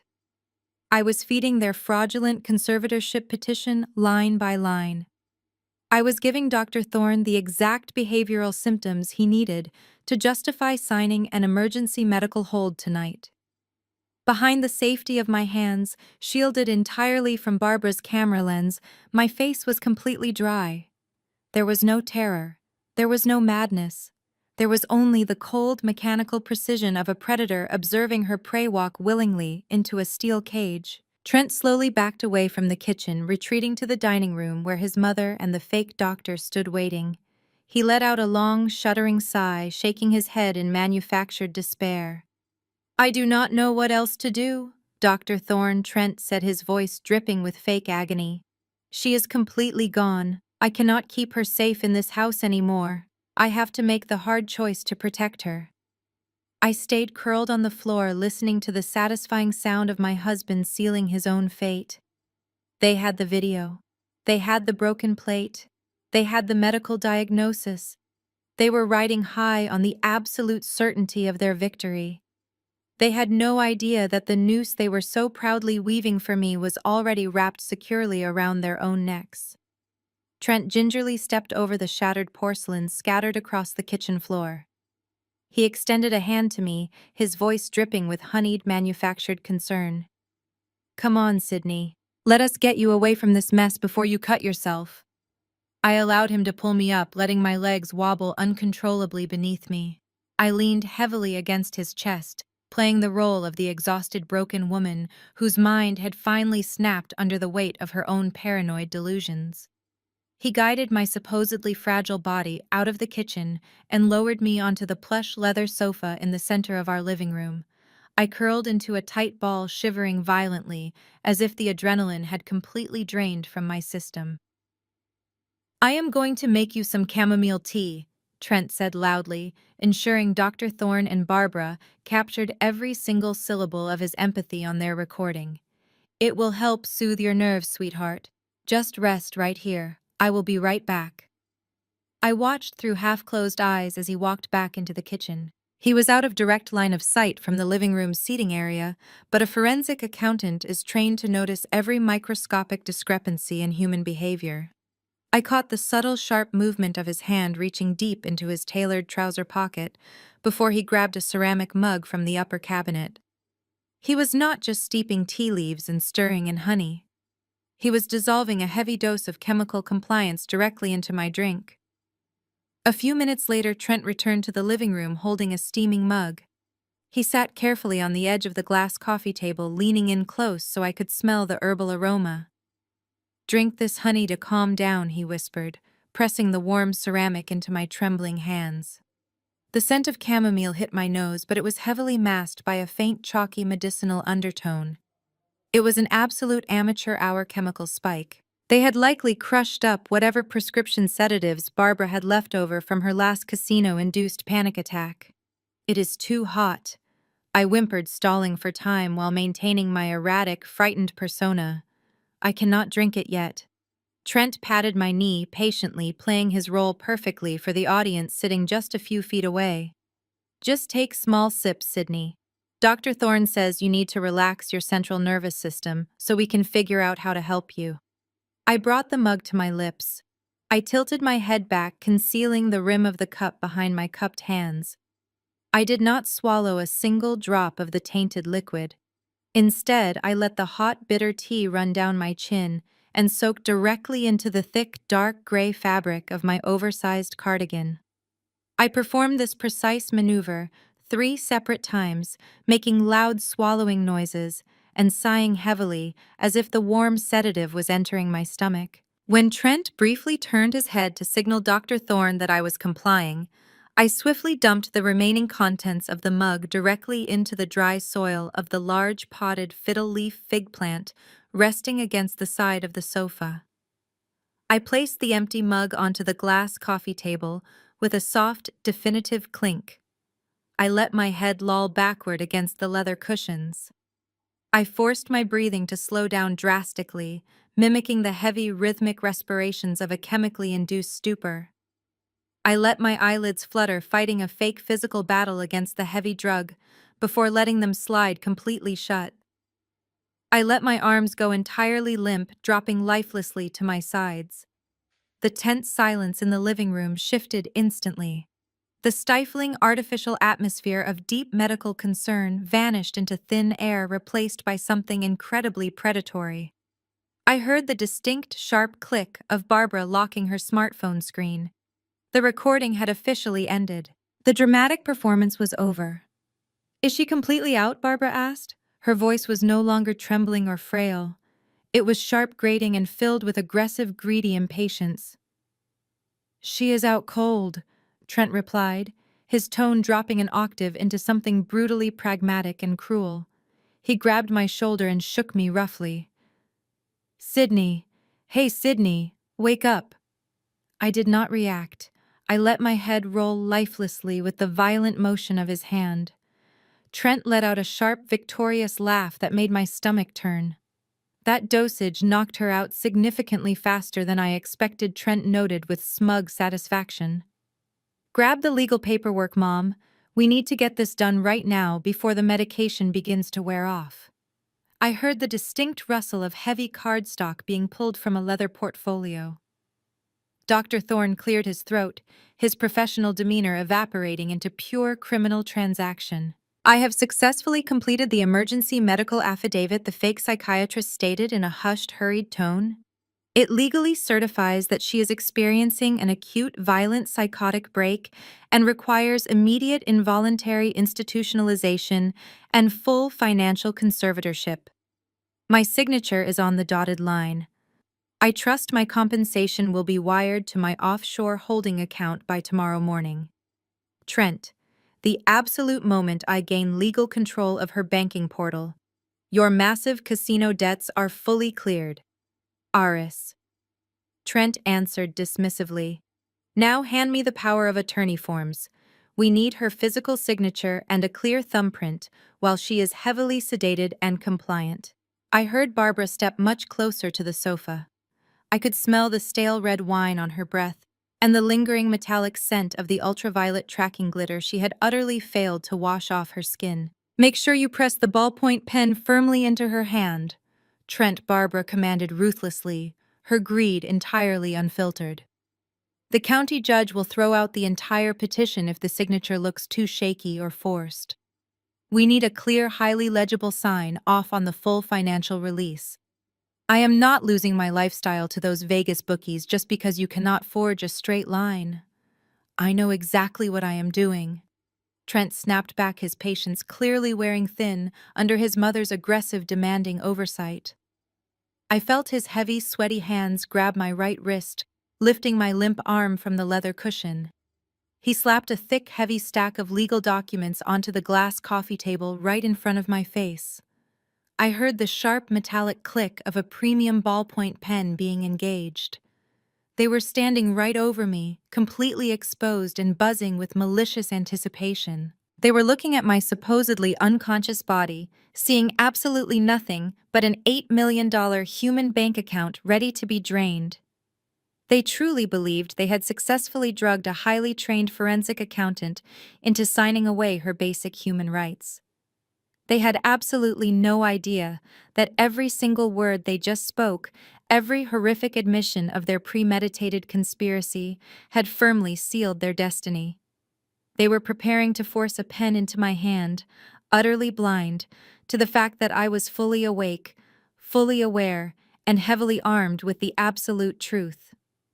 Trent grasped my right wrist with his clammy fingers. The cold metal of the premium ballpoint pen pressed sharply against my palm. He was literally positioning my hand over the signature line of the financial release form, ready to force my fingers to trace my own name. I did not wait for him to apply downward pressure. I did not blink groggily. I did not pretend to wake from a deep slumber. I snapped my eyes wide open, locked my gaze directly onto his face, and sat up perfectly straight. The physical recoil was instantaneous. Trent gasped, dropping my wrist, as if my skin had suddenly caught fire. He stumbled backward in sheer terror, his calves hitting the heavy edge of the glass coffee table. The stack of legal documents scattered wildly across the polished surface. Barbara let out a sharp, choked noise, her wine glass sloshing dark red liquid all over the front of her expensive sweater. Dr. Thorne froze completely, his hands hovering uselessly over his forged medical affidavit. The room, which just seconds ago buzzed with the arrogant energy of a successful heist, plunged into a suffocating, terrified silence. That chamomile blend was a truly pathetic attempt at chemical submission, I stated, my voice echoing with absolute crystalline clarity. I brushed an imaginary speck of dust from my charcoal blazer and crossed my legs elegantly on the leather sofa. If you are going to drug a forensic accountant, you really need to do your research on proper dosages and absorption rates. Dumping a crushed-up handful of leftover casino anxiety pills into hot water leaves a distinctly chalky residue at the bottom of the mug. I strongly suggest you check the soil of the fiddle leaf fig plant if you want your sedative back. The realization hit them like a physical blow. The illusion of the broken paranoid wife evaporated into thin air. Trent looked from my perfectly calm face to the potted plant, sitting next to the sofa, connecting the dots in real time. His expression transitioned from shock to sheer, unadulterated panic, and finally into raw, desperate fury. The caring husband facade shattered completely into a million jagged pieces. There were no more fake tears. There was no more gentle, placating tone. He was a cornered rat facing the absolute ruin of his fraudulent empire. "Lock the front door," Barbara hissed, her voice vibrating with sudden, vicious urgency. "Trent, lock the door right now. Do not let her out of this room." Trent practically lunged across the foyer. I heard the heavy metallic thud of the deadbolt sliding into place, followed by the sharp click of the security chain. He stood blocking the entryway, his chest heaving, his fists clenched tightly at his sides. He was effectively committing false imprisonment, adding yet another major felony to his rapidly growing rap sheet. Barbara marched forward, no longer pretending to be a frail, victimized elder. She stepped right up to the coffee table and slammed her palm down flat against the scattered legal papers. The polite, wealthy suburban mother-in-law was entirely gone. In her place stood a ruthless, predatory gambling addict who was staring down the barrel of massive syndicate debts and running completely out of time. "You think you are so incredibly smart, Sydney," Barbara sneered, her face twisting into a mask of pure venom. "You think pouring out a cup of tea saves you from this reality? It does not change a single thing. The camera is turned off. The performance is over. We have exactly what we need to destroy you." She snatched the medical affidavit from Dr. Thorne and shoved it mere inches from my face. "Look at this signature. You have officially been diagnosed as severely mentally incompetent by a licensed medical professional. We have high-definition video evidence of you screaming about invisible ink and smashing porcelain plates in a psychotic rage. You are legally insane as of 10 minutes ago. No judge in the state will ever believe a word you say." Trent walked back into the living room, standing shoulder to shoulder with his mother. The intimidation tactic was painfully obvious, but it felt entirely pathetic to a woman who routinely stared down aggressive corporate embezzlers. "The game is over, Sydney," Trent growled, his voice stripped of all remaining humanity. "You are going to pick up that pen right now. You are going to sign this comprehensive power of attorney and grant me immediate unrestricted access to your bank accounts and your uncle's trust fund. You are going to sign over the deed to this house so I can clear the mortgage I took out." Barbara leaned in closer, her breath smelling foul with cheap wine and sheer desperation. "If you refuse to sign these papers tonight, Trent will submit this emergency medical affidavit to the county judge first thing tomorrow morning. You will be forcibly dragged out of this house by men in white coats and thrown into a locked psychiatric ward. You will be stripped of your phone, your career, and your freedom. You will spend the next 10 years heavily medicated in a padded room while we drain every single penny of your $8 million to pay for your mandatory treatment. Now pick up the damn pen and sign away your life." I did not flinch. I did not cower away from her aggressive posture. I looked at the forged medical document, then at the frantic, sweating face of the fake doctor, then at my treacherous husband, and finally at the toxic woman orchestrating this entire amateur extortion plot. They truly believed they held the ultimate trump card. They believed sheer psychological terror would force my absolute compliance. They thought threatening me with a psychiatric institution would break my spirit forever. I reached out slowly and picked up the premium ballpoint pen from the glass table. Trent let out a heavy, shaky breath of relief, visibly relaxing his shoulders. He actually thought I had finally surrendered to their psychological terrorism. He thought the blackmail had worked flawlessly. I rolled the cool metal of the pen between my fingers, feeling the satisfying weight of it. I remained perfectly seated on the sofa, looking up at the three criminals surrounding me. I was exactly where I needed them to be. They had locked the front door to keep me trapped inside, completely unaware that they had just locked themselves in a steel cage with an apex predator. I held the premium ballpoint pen between my thumb and index finger, feeling the heavy metal casing grow warm against my skin. Trent leaned in closer, his eyes fixed greedily on the signature line, waiting for his massive payout. Barbara stood rigid behind him, her breath catching in her throat with sheer anticipation. Instead of applying ink to the fraudulent document, I slowly and deliberately placed the pen back onto the glass coffee table. I let it roll away from the paperwork until it bumped gently against the base of my empty mug. Then I looked up directly into Barbara's eyes and smiled. It was not a smile of surrender or defeat. It was the terrifying cold smile of a predator watching a steel snare pull tight around its prey. "You really are a creature of habit, Barbara," I stated, leaning back into the soft leather of the sofa and crossing my arms over my chest. "You lack any real criminal imagination. Fraudsters who rely on the exact same playbook eventually leave a trail of breadcrumbs so obvious that even a first-year accounting student could follow it. But a veteran forensic accountant and a ruthless corporate defense attorney working together do not just follow the breadcrumbs. We unearth the entire bakery and burn it to the ground." Trent frowned deeply, his eyes darting frantically between me and his mother. "What are you talking about, Sydney?" he demanded, his voice edged with fresh panic. "Stop stalling and sign the paper right now." But Barbara did not speak. The color drained entirely from her face, leaving her skin an unhealthy ashen gray beneath the glowing remnants of the ultraviolet tracking ink. Her confident, predatory posture instantly collapsed.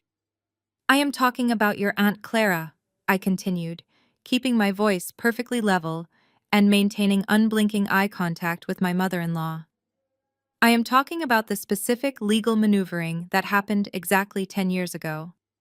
Did you genuinely believe I would not run a comprehensive deep-dive background check on the woman who was actively trying to siphon my salary into the Las Vegas slot machines? Did you think I would just ignore the glaring gaping holes in your financial history? Jada is an incredibly thorough lawyer. She spent her entire lunch hour today pulling heavily sealed court documents from the county archives. We know absolutely everything about the life insurance payout." The room grew incredibly silent, save for the sound of my own steady breathing. "Clara fell ill, did she not?" I asked, my words echoing like gunshots in the tense atmosphere of the living room. "She had a severe mental breakdown after her husband unexpectedly passed away. She was vulnerable, heavily medicated, and completely isolated from the rest of the world.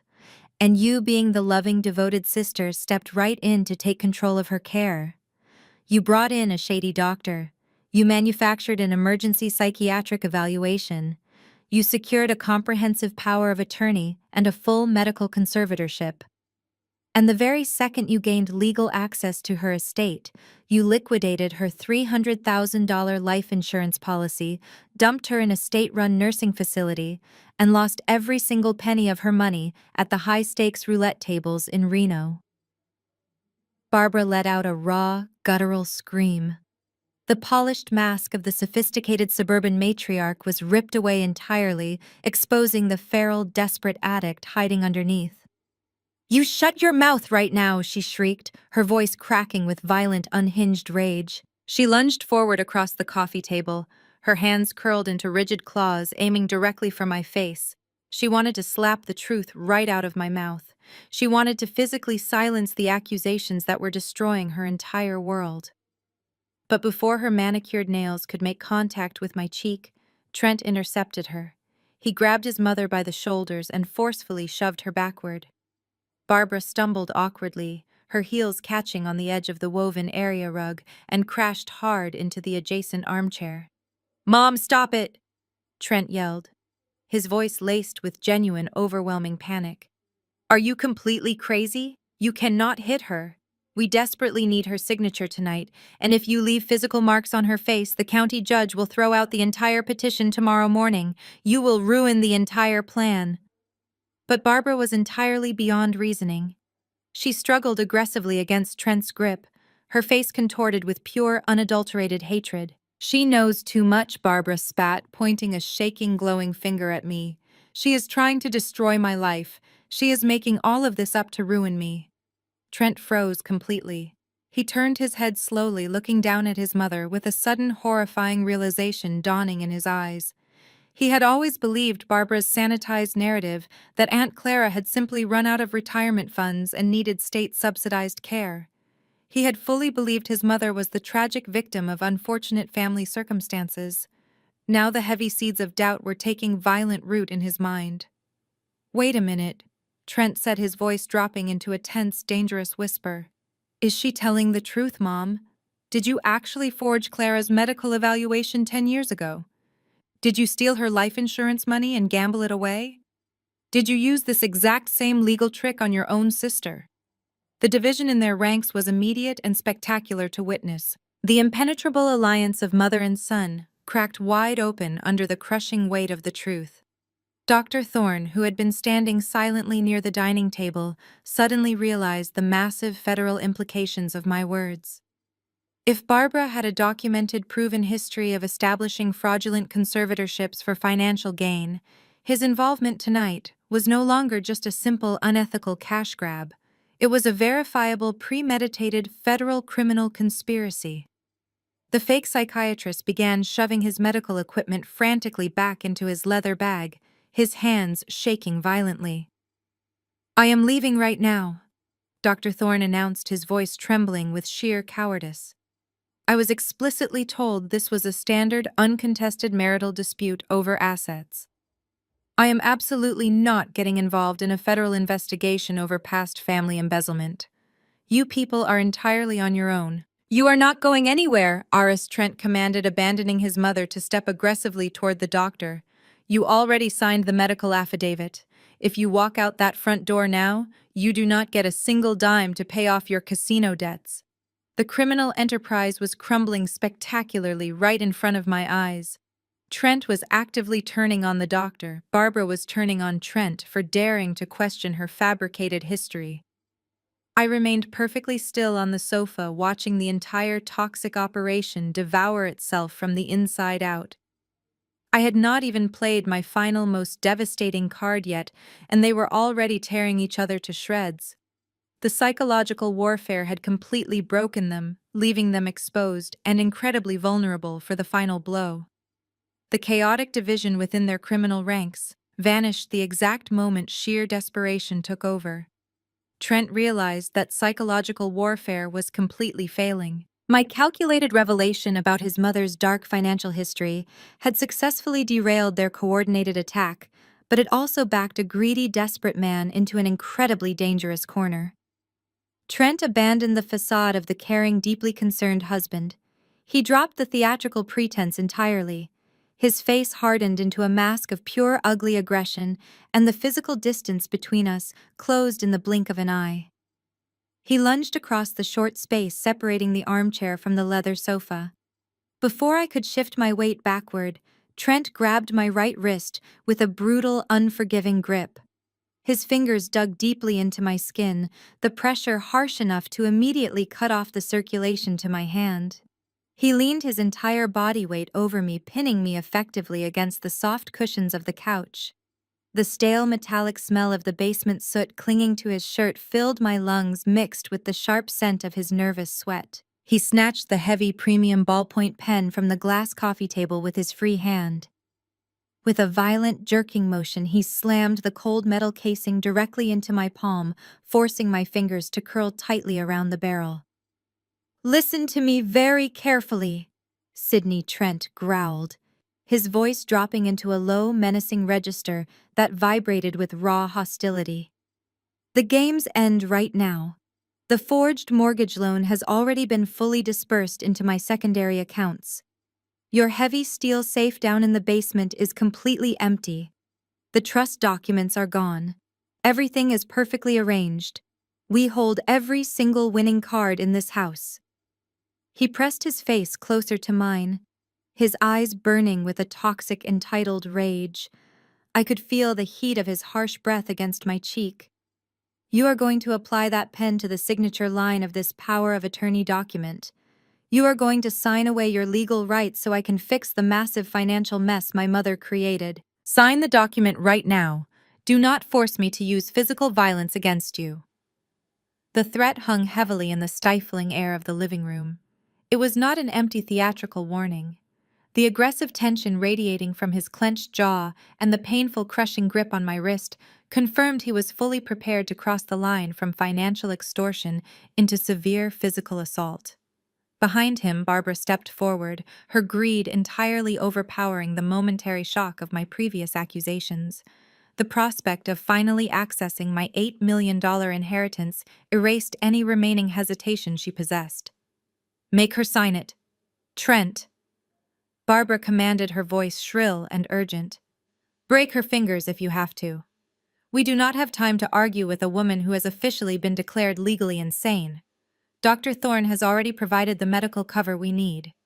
If she gets bruised during a severe psychotic episode, no judge will ever question it." The situation had officially reached its absolute boiling point. To any outside observer, the scene would look entirely hopeless. I was a physically overpowered woman trapped inside a locked suburban fortress.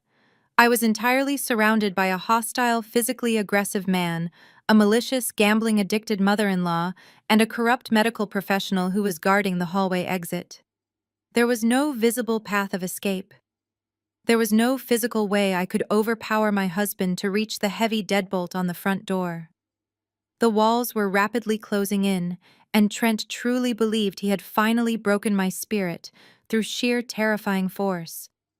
He tightened his grip on my wrist, forcing my hand downward until the tip of the ballpoint pen hovered a mere fraction of an inch above the crisp white paper of the legal release form. "Just sign your name, Sidney," Trent demanded, his voice thick with arrogant impatience.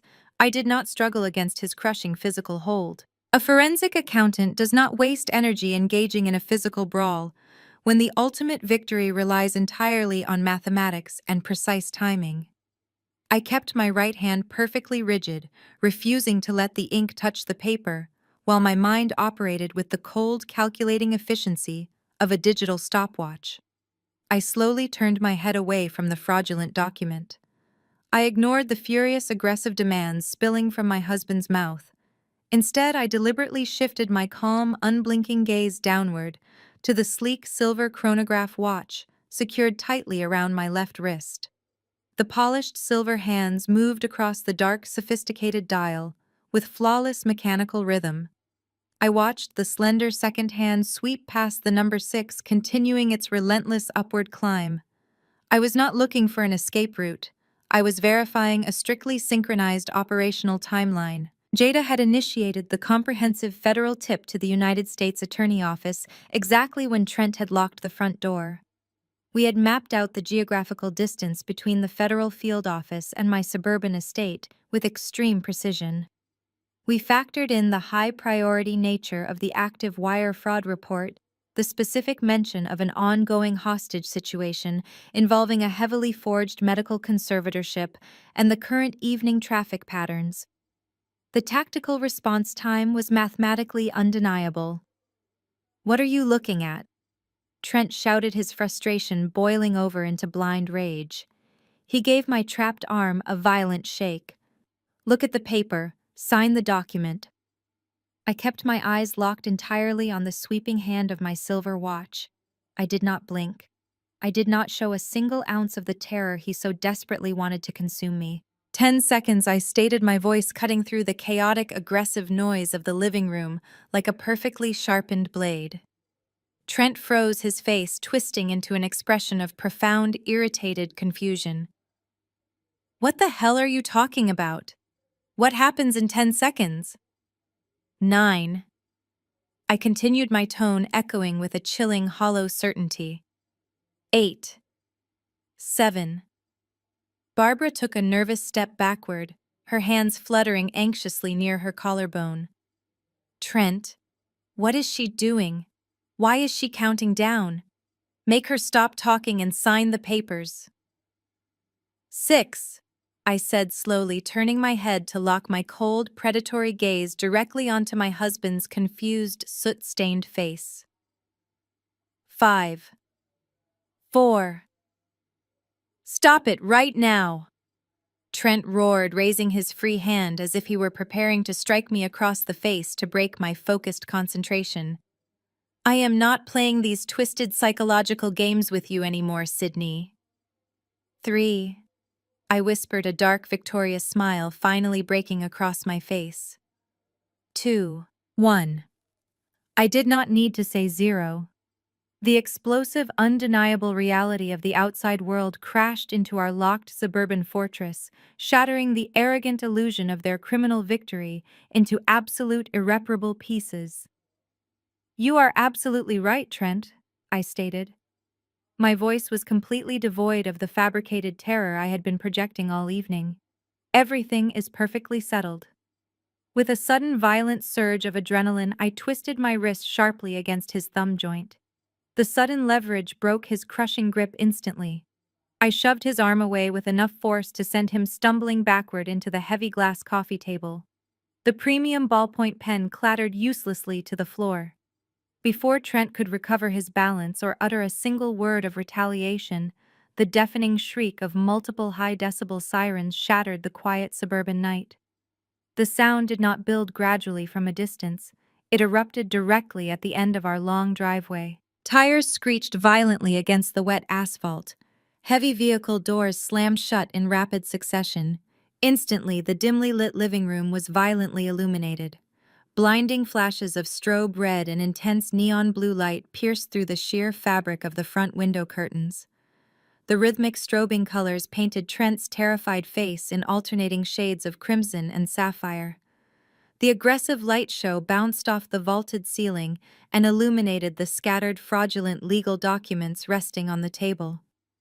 Trent froze. His mouth hung open in a silent gasp of pure shock.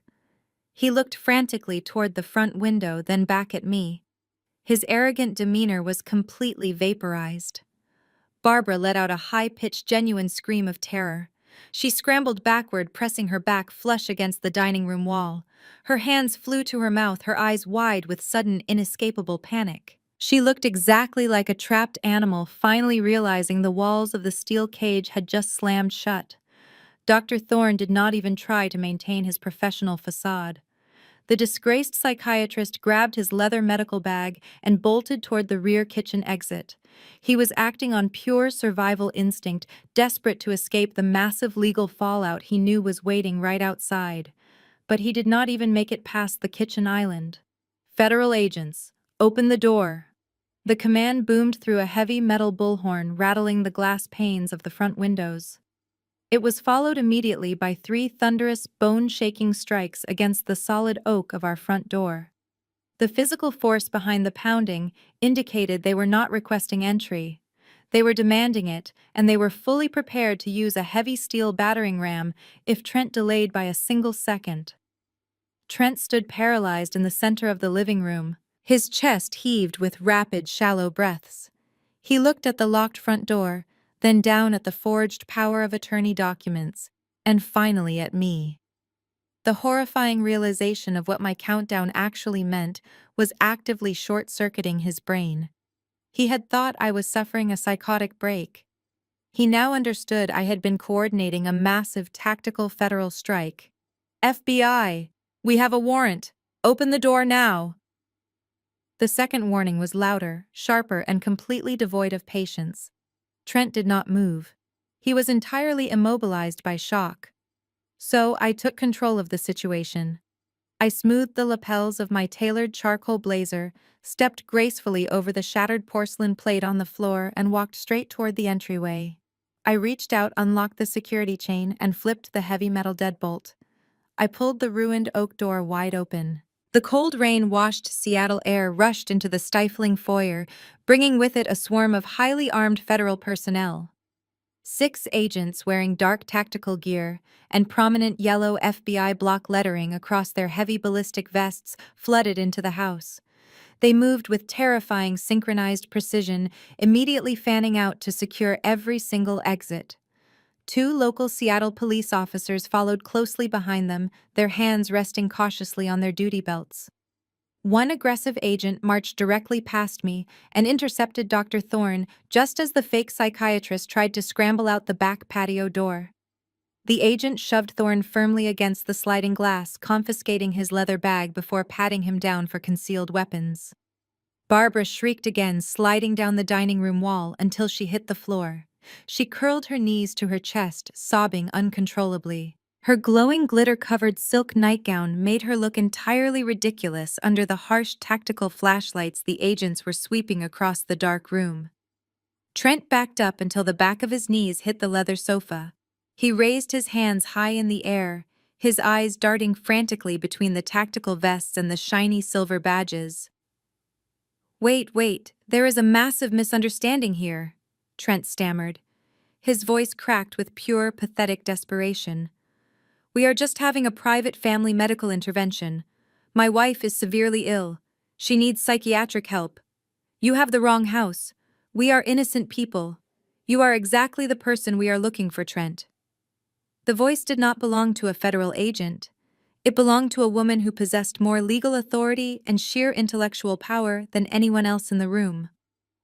Jada walked confidently through the open front door. She bypassed the armed federal agents with the smooth, untouchable grace of a corporate defense attorney who had just orchestrated the perfect legal takedown. She wore a sharp-tailored navy suit, her designer heels clicking authoritatively against the hardwood floor. She held a thick, sealed legal dossier tucked securely under her arm. Trent stared at his sister-in-law, his jaw practically hitting the floor. His brain simply could not process her presence alongside federal law enforcement.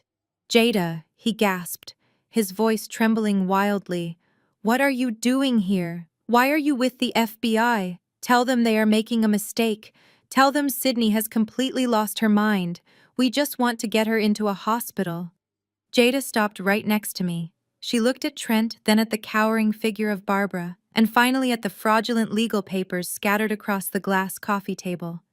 A slow, chillingly victorious smile spread across her face. "I am not here to defend you, Trent," Jada stated, her voice echoing with absolute, uncompromising power. "I am here serving as the primary legal counsel for my client, Sydney. And as of 10 minutes ago, I personally handed the United States Attorney Office a comprehensive federal dossier detailing your massive coordinated financial crimes. You are entirely finished." Trent looked as if he had been struck by a high-voltage electrical current. The betrayal from his own brother's wife was the final crushing blow to his shattered reality. His legs finally gave out and he collapsed heavily onto the leather sofa. He looked back at me, his eyes wide with absolute suffocating horror. "You set us up," Trent whispered. His voice was entirely devoid of its former arrogance. "You orchestrated all of this from the very beginning. You let us believe we were winning." I looked down at the man who had tried to steal my wealth, drug me into submission, and permanently lock me in a psychiatric ward. I did not feel a single ounce of pity. I felt the pure, unadulterated rush of absolute justice. "I told you earlier tonight, Trent," I replied. My voice rang clearly over the chaotic noise of the federal agents securing the perimeter of the living room. "I am a forensic accountant. I do not guess. I prove. And right now the federal government is here to collect my evidence." The lead federal agent, a tall, imposing man, wearing a heavy ballistic vest and possessing a deeply stern jawline, stepped past me and gave a sharp, authoritative nod to his tactical team. "Secure the room," he commanded. His voice was an absolute thunderclap of federal authority that left absolutely no room for negotiation. 2 heavily armed agents immediately flanked Dr. Thorne. They grabbed his arms with practiced, ruthless efficiency, twisting them expertly behind his back. The sharp mechanical ratcheting of heavy steel handcuffs echoed violently through the open dining room. Thorne began to hyperventilate instantly. He started begging for a plea deal, crying loudly that he was just a private medical consultant who had been aggressively manipulated by a desperate family. The federal agents ignored his pathetic, frantic whining, completely reciting his federal Miranda rights in a bored, monotonous tone that signaled his career and his freedom were permanently over. Trent was next. A broad-shouldered agent grabbed him firmly by the collar of his pristine button-down shirt and hauled him forcefully up from the leather sofa. Trent did not fight back. His legs appeared to be entirely made of jelly. He stumbled forward, stammering incoherently. He looked at me with wide, tear-filled eyes, begging me to call them off. He claimed he was my husband, that he loved me, that he only wanted to protect me. I crossed my arms tightly over my chest and stared at him with absolute chilling, zero emotion. I turned my focused attention down to the floor. Barbara was still huddled pathetically against the baseboards of the dining room wall. The bright, sweeping tactical flashlights from the law enforcement officers illuminated her perfectly. The harsh beams highlighted the neon blue ultraviolet tracking ink smeared wildly across her face, her neck, and the collar of her expensive silk nightgown. She looked completely deranged, resembling a brightly painted clown rather than a sophisticated suburban matriarch. I took a slow, deliberate step toward her. My tailored heels clicked sharply against the hardwood floor. Barbara scrambled backward in sheer terror, scraping her back against the paint. Her trembling hands raised defensively in front of her face. "You really thought you outsmarted me last night, Barbara," I stated smoothly, my voice carrying clearly and authoritatively across the chaotic, crowded room. "You thought you sneaked into my private bedroom like a masterful thief. You thought the sudden, loud explosion of that velvet box was the entirety of my retaliation. You genuinely believed I set a simple, childish prank just to ruin your expensive Parisian silk nightgown and embarrass you in front of your son." Barbara stared up at me, her chest heaving erratically. Her jaw trembled so violently, her teeth audibly chattered. She could not formulate a single word. A forensic accountant does not play practical jokes. I continued looking down at her with pure, icy calculation. We execute highly sophisticated sting operations. That glitter bomb was nothing more than theatrical misdirection. It was specifically designed to shock your central nervous system, induce immediate psychological panic, and force you to grab the contents of that box and run back to your bedroom without carefully inspecting what you had just stolen. I paused for a fraction of a second, letting the sheer crushing weight of my words settle heavily over her. She stopped crying completely. A look of profound, dawning horror began to creep into her wide eyes. "You thought the heavy metallic object inside that box was a physical master key to my basement safe," I explained, breaking down the exact mechanics of her own spectacular destruction. "But you quickly realized it had a USB connector hidden cleverly under the brass cap. You thought you had hit the absolute financial jackpot. You assumed I kept my banking routing numbers, my offshore passwords, and the digital deeds to my trust fund stored on a highly encrypted hardware wallet. So you rushed blindly to your laptop and you plugged it directly into your hard drive." Barbara let out a small, strangled gasp. Her shaking hands dropped limply to her lap. "The moment that USB connected to your computer port, it did not ask for a password," I revealed, keeping my tone perfectly clinical and utterly devastating. "It silently deployed a military-grade malicious payload. It was a highly aggressive self-executing keylogger combined with a comprehensive data mirroring script. While you were frantically clicking through your own desktop folders, trying to find my millions, my software was quietly, ruthlessly ripping through every single hidden file on your hard drive." Jada stepped up directly beside me. She handed a thick, heavily bound stack of printed papers to the lead FBI agent. Jada looked down at Barbara with an expression of supreme, victorious disgust. "The payload bypassed your basic amateur firewalls in less than 3 seconds," Jada added, crossing her arms with a sharp, satisfied smile. "It captured your real-time keystrokes. It bypassed your encrypted casino login portals. It downloaded the entire history of your deleted emails and your hidden financial ledgers." I nodded slowly, locking my gaze entirely onto Barbara's terrified, glowing face. The software packaged all of your dirty little secrets into a heavily encrypted data packet and transmitted it straight to my secure offline server, I stated. I spent the entire night reading through your digital trash. I read the emails where you explicitly negotiated Dr. Thorne's fraudulent payout. I saw the desperate, groveling messages you sent to the Nevada casino syndicate begging for more time and promising them my $8 million inheritance. I even found the digital templates you downloaded to practice forging my exact signature for Trent's disastrous mortgage application.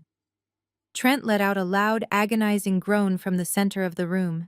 He tried to twist his body away from the agent firmly holding him. I did not know she was sending emails, Trent yelled, attempting to throw his own mother directly under the federal bus.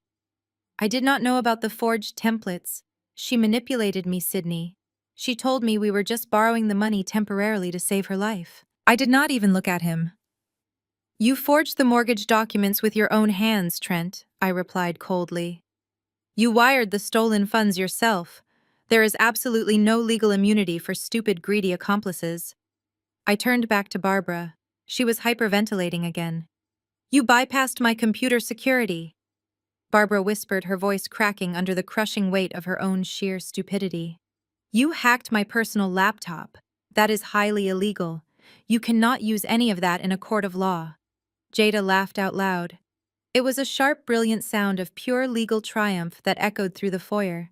Actually, Barbara, you voluntarily stole a piece of hardware from Sydney's private bedroom and willingly plugged it into a device connected to the shared residential network that Sydney legally pays for. Furthermore, you utilized that internet connection to actively commit federal wire fraud across state lines. The data collection was entirely legal under the fraud prevention clauses of her corporate accounting licenses. The United States Attorney Office has already reviewed the digital chain of custody. The evidence is entirely admissible and utterly damning. I leaned down slightly, bringing my face much closer to Barbara's. The neon tracking ink smeared across her cheeks looked intensely pathetic in the harsh tactical lighting. Wire fraud is an incredibly serious federal offense, Barbara. I explained, delivering the final fatal blow to her entire existence. It carries a maximum statutory penalty of 20 years in a federal penitentiary per count.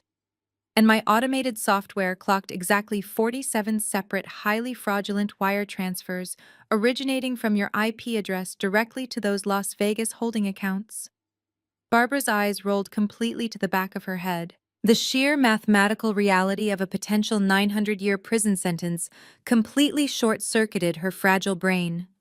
She slumped sideways against the dining room baseboard, entirely paralyzed by the absolute, inescapable magnitude of her own catastrophic failure. The heavy thud of Barbara collapsing against the baseboard sent a visible shockwave straight through Trent. He stared down at his mother, watching her completely dissociate from reality under the blinding beams of the tactical flashlights. The grand orchestrated illusion of their untouchable suburban superiority had just been violently dismantled.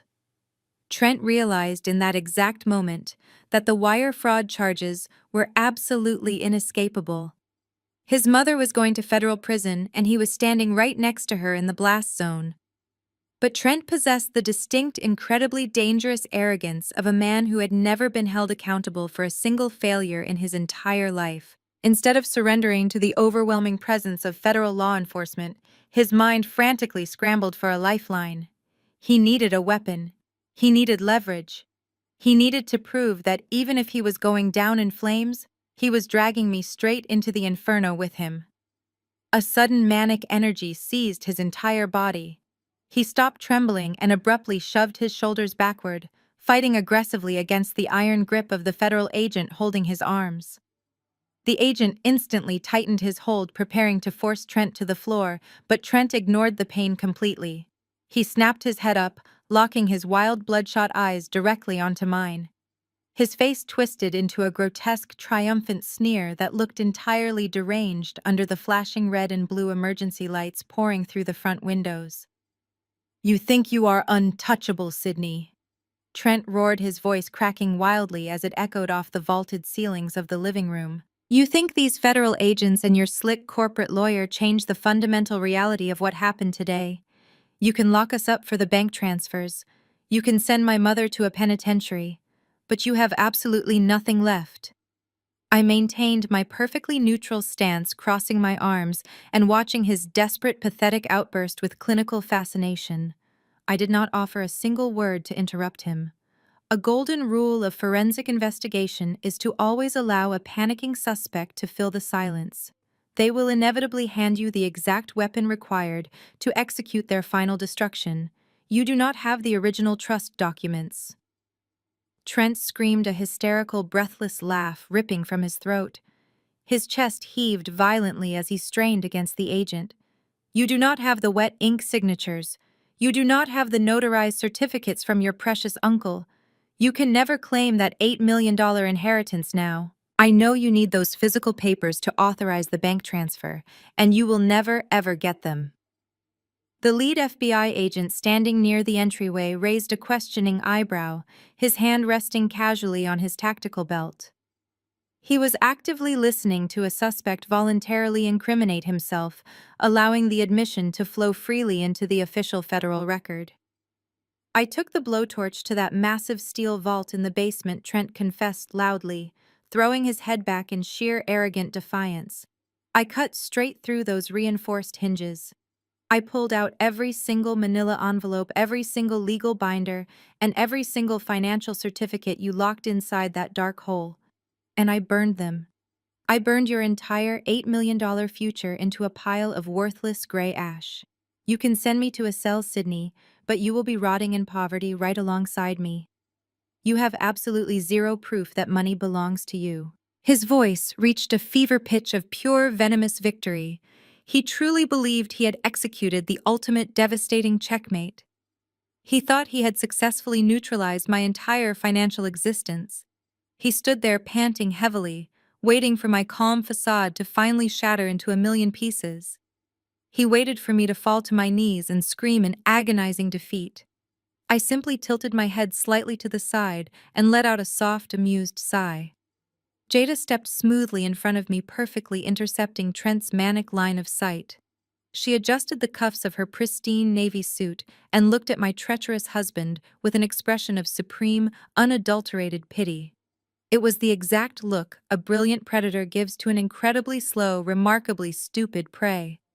Trent, you truly are the most spectacular disappointment this family has ever produced, Jada stated. Her voice was calm, incredibly articulate, and resonated with absolute legal authority. She gracefully lifted the heavy sealed leather portfolio she had been carrying under her arm. She set it down firmly onto the edge of the glass coffee table right next to the fraudulent medical documents Dr. Thorne had abandoned. With precise, deliberate movements, Jada unzipped the top compartment. She reached inside and pulled out a thick, pristine stack of heavy, watermarked legal parchment. The bright, unmistakable crimson wax seal of a certified state notary gleamed perfectly under the harsh, tactical lighting of the room. Trent stopped laughing instantly. The manic energy drained out of his body as if someone had pulled a physical plug. He stared at the thick stack of papers in Jada's manicured hands, his eyes widening in profound, paralyzing confusion. Too bad, Trent, Jada announced, her tone dripping with cold surgical precision. That massive 200-kilogram safe bolted to the concrete floor in the basement was nothing more than a highly expensive, extremely heavy decoy. It was a complete diversion tactic. Sydney specifically purchased that vault to serve as a designated trap for greedy, impatient parasites exactly like you and your mother. Trent opened his mouth to speak, but no sound came out. His brain was violently rejecting the reality unfolding right in front of his face. The only thing you burned to ashes today was a massive pile of worthless scrap paper, blank legal pads, and photocopied takeout menus. Jada continued, relentlessly twisting the metaphorical knife deep into his shattered ego. The genuine original trust documents, verifying Sydney as the sole uncontested beneficiary of the $8 million estate, have never been inside this suburban house. Those authentic documents have been sitting securely inside a highly monitored, climate-controlled safety deposit box at the downtown branch of Chase Bank for the past 3 entire years. I stepped up to stand shoulder to shoulder with Jada, looking directly into Trent's horrified eyes. Did you honestly believe a veteran forensic accountant would keep her most critical, irreplaceable financial documents sitting in a residential basement while living with a man who was secretly siphoning cash to a gambling addict? I asked coldly. I built a career securing assets against highly sophisticated corporate syndicates. You are a weak man who cannot even execute a fake burglary without leaving the broken glass on the wrong side of the front door. Jida tapped the authentic red-sealed trust document against the glass table, drawing the attention of every single federal agent in the room. Furthermore, Jada added, raising her voice to ensure her legal assessment was permanently logged by the authorities present. You just stood in a room completely filled with federal law enforcement officers and voluntarily shouted a full, uncoerced confession. You just admitted to felony destruction of private property. You admitted to staging a breaking and entering of a domestic residence. And you proudly confessed to attempting to intentionally defraud a legally established financial trust. The silence that followed her declaration was absolutely deafening. The sheer monumental weight of his own stupidity finally crashed down onto Trent's shoulders. He had just handed the United States government a perfectly wrapped, verbally verified confession to multiple severe felonies. He had completely incriminated himself in a desperate, pathetic attempt to hurt me, and he had accomplished absolutely nothing except guaranteeing his own maximum prison sentence. The federal agent holding Trent tightened his grip significantly, jerking my husband roughly backward. Trent's knees buckled completely. The last remaining shred of his arrogant defiance evaporated into thin air.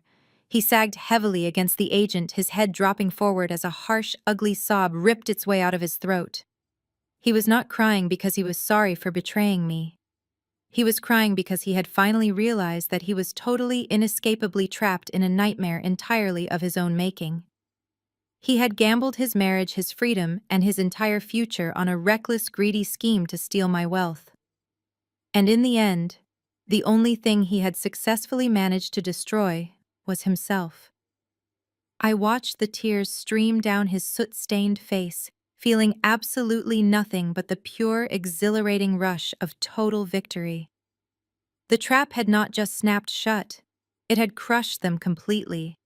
The lead federal agent did not waste another single second.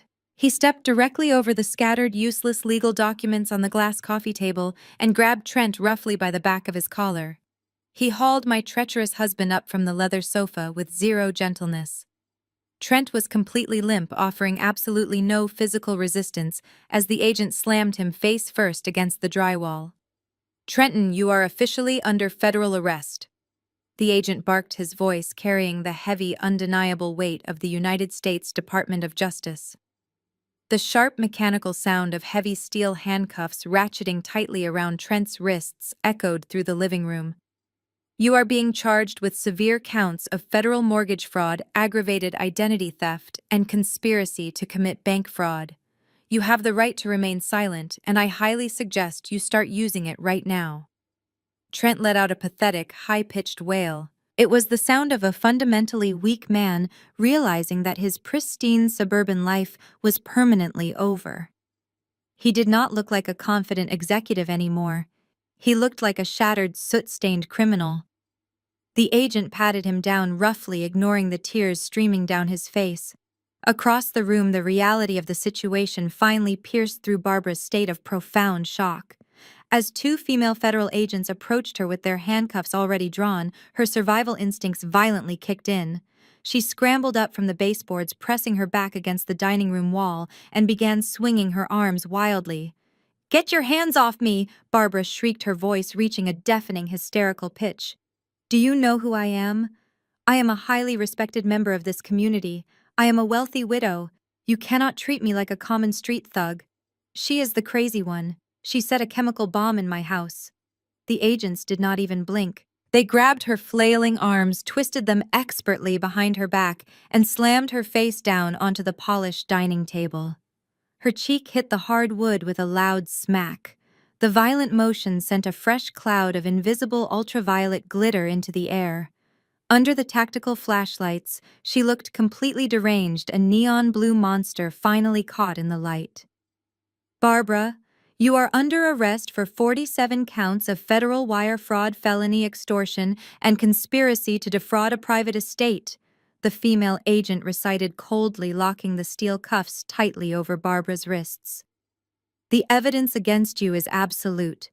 Your casino bookies are already being raided in Nevada as we speak. Barbara let out a raw, animalistic howl. It was a scream of pure, unfiltered agony. She was not mourning the loss of her family. She was mourning the loss of her gambling money and her fake high society reputation. She thrashed against the agents, kicking her legs wildly, but they held her down with effortless professional force. Dr. Thorne watched the violent takedown of his co-conspirators with wide, terrified eyes. The agent guarding him pushed him firmly toward the front door. Thorne frantically dug his heels into the hardwood floor, turning his desperate gaze toward Jada. "Please, you have to tell them I was manipulated," Thorne begged, his voice cracking with sheer panic. "I am a licensed medical professional. I have a private practice. If they arrest me for this, the medical board will strip my license. I will lose my entire career over one simple misunderstanding." Jada stepped right up to his face, her expression carved from solid ice. She looked him up and down with absolute withering disgust.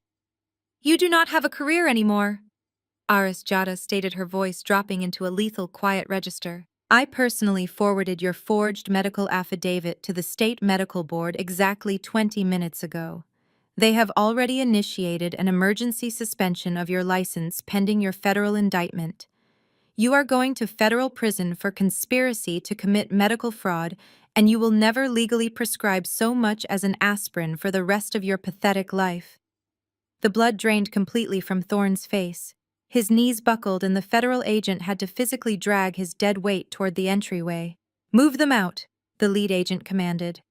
The tactical team began marching the three criminals toward the shattered front door. I followed closely behind them, stepping out onto the covered front porch. The cold Seattle rain had slowed to a light drizzle, but the atmosphere outside was absolutely electric. The flashing red and blue lights of the 5 police cruisers and black federal SUVs parked in my driveway had illuminated the entire street. Our exclusive, highly manicured suburban neighborhood was usually dead silent at this hour, but tonight it was the front row of a spectacular public execution. Every single one of our wealthy, image-obsessed neighbors was standing out on their manicured lawns. People in expensive silk robes and heavy winter coats were huddled under umbrellas, their eyes wide with absolute, unapologetic shock. These were the exact same high society people Barbara had spent years trying to impress. These were the country club members she had lied to, the bridge club partners she had bragged to, and the neighbors she had constantly judged. Now they were all watching her get dragged out of my house in handcuffs. The agents shoved Trent down the front steps. He kept his chin tucked firmly against his chest, trying desperately to hide his face from the judging eyes of the neighborhood. But there was no hiding the steel chains binding his wrists. The man who had arrogantly threatened to leave me penniless was now being shoved roughly into the back of an armored federal vehicle. Barbara did not go quietly. She fought the agents every single step of the way, kicking and screaming obscenities into the damp night air. The tactical flashlights swept across her struggling form, illuminating the massive streaks of neon blue tracking ink plastered all over her face and her ruined silk nightgown. She looked entirely psychotic. The neighbors gasped, several of them pulling out their smartphones to record the unbelievable spectacle. Barbara's entire social empire was disintegrating right in front of her eyes. She screamed at the neighbors, demanding they help her, but they only backed away in collective horror. Her reputation, her dignity, and her carefully constructed facade of wealth were being permanently pulverized on the wet asphalt of my driveway. She was shoved forcefully into the back of a police cruiser, the heavy door slamming shut behind her, cutting off her hysterical shrieks. I stood tall on the top step of my porch, my arms crossed elegantly over my tailored blazer. I watched the taillights of the federal convoy illuminate the rainy street as they pulled away, taking the toxic parasites completely out of my life forever. The neighborhood remained perfectly silent, staring at me in sheer awe. I did not offer them an explanation. I did not wave. I simply turned around, walked back into my beautiful, fully secured home, and closed the solid oak door. The house was finally mine. The money was finally safe. And the absolute crushing weight of their betrayal had been replaced by the intoxicating, unmatched thrill of total victory. 6 months later, the crisp autumn wind whipped across the expansive private rooftop terrace of my brand new downtown Seattle penthouse. The chaotic, suffocating memory of that suburban estate felt like an entirely different lifetime. I had listed that sprawling house on the market the very next morning after the federal raid, selling it for a massive cash profit to a tech executive who asked zero questions about the shattered front door. I used a fraction of my heavily protected $8 million trust fund to purchase this sleek, ultra-modern sanctuary in the sky. Standing near the edge of the reinforced glass balcony, I looked out over the glittering city skyline. The view was absolutely magnificent, but it paled in comparison to the breathtaking beauty of total, undeniable justice. The federal court proceedings had officially concluded earlier this week. The rapid, brutal efficiency of the United States justice system had completely crushed whatever lingering hopes my former in-laws harbored.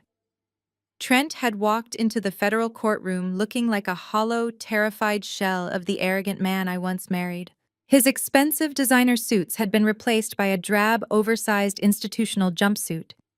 The crushing weight of the insurmountable digital evidence I had provided left his public defender with absolutely no strategic options.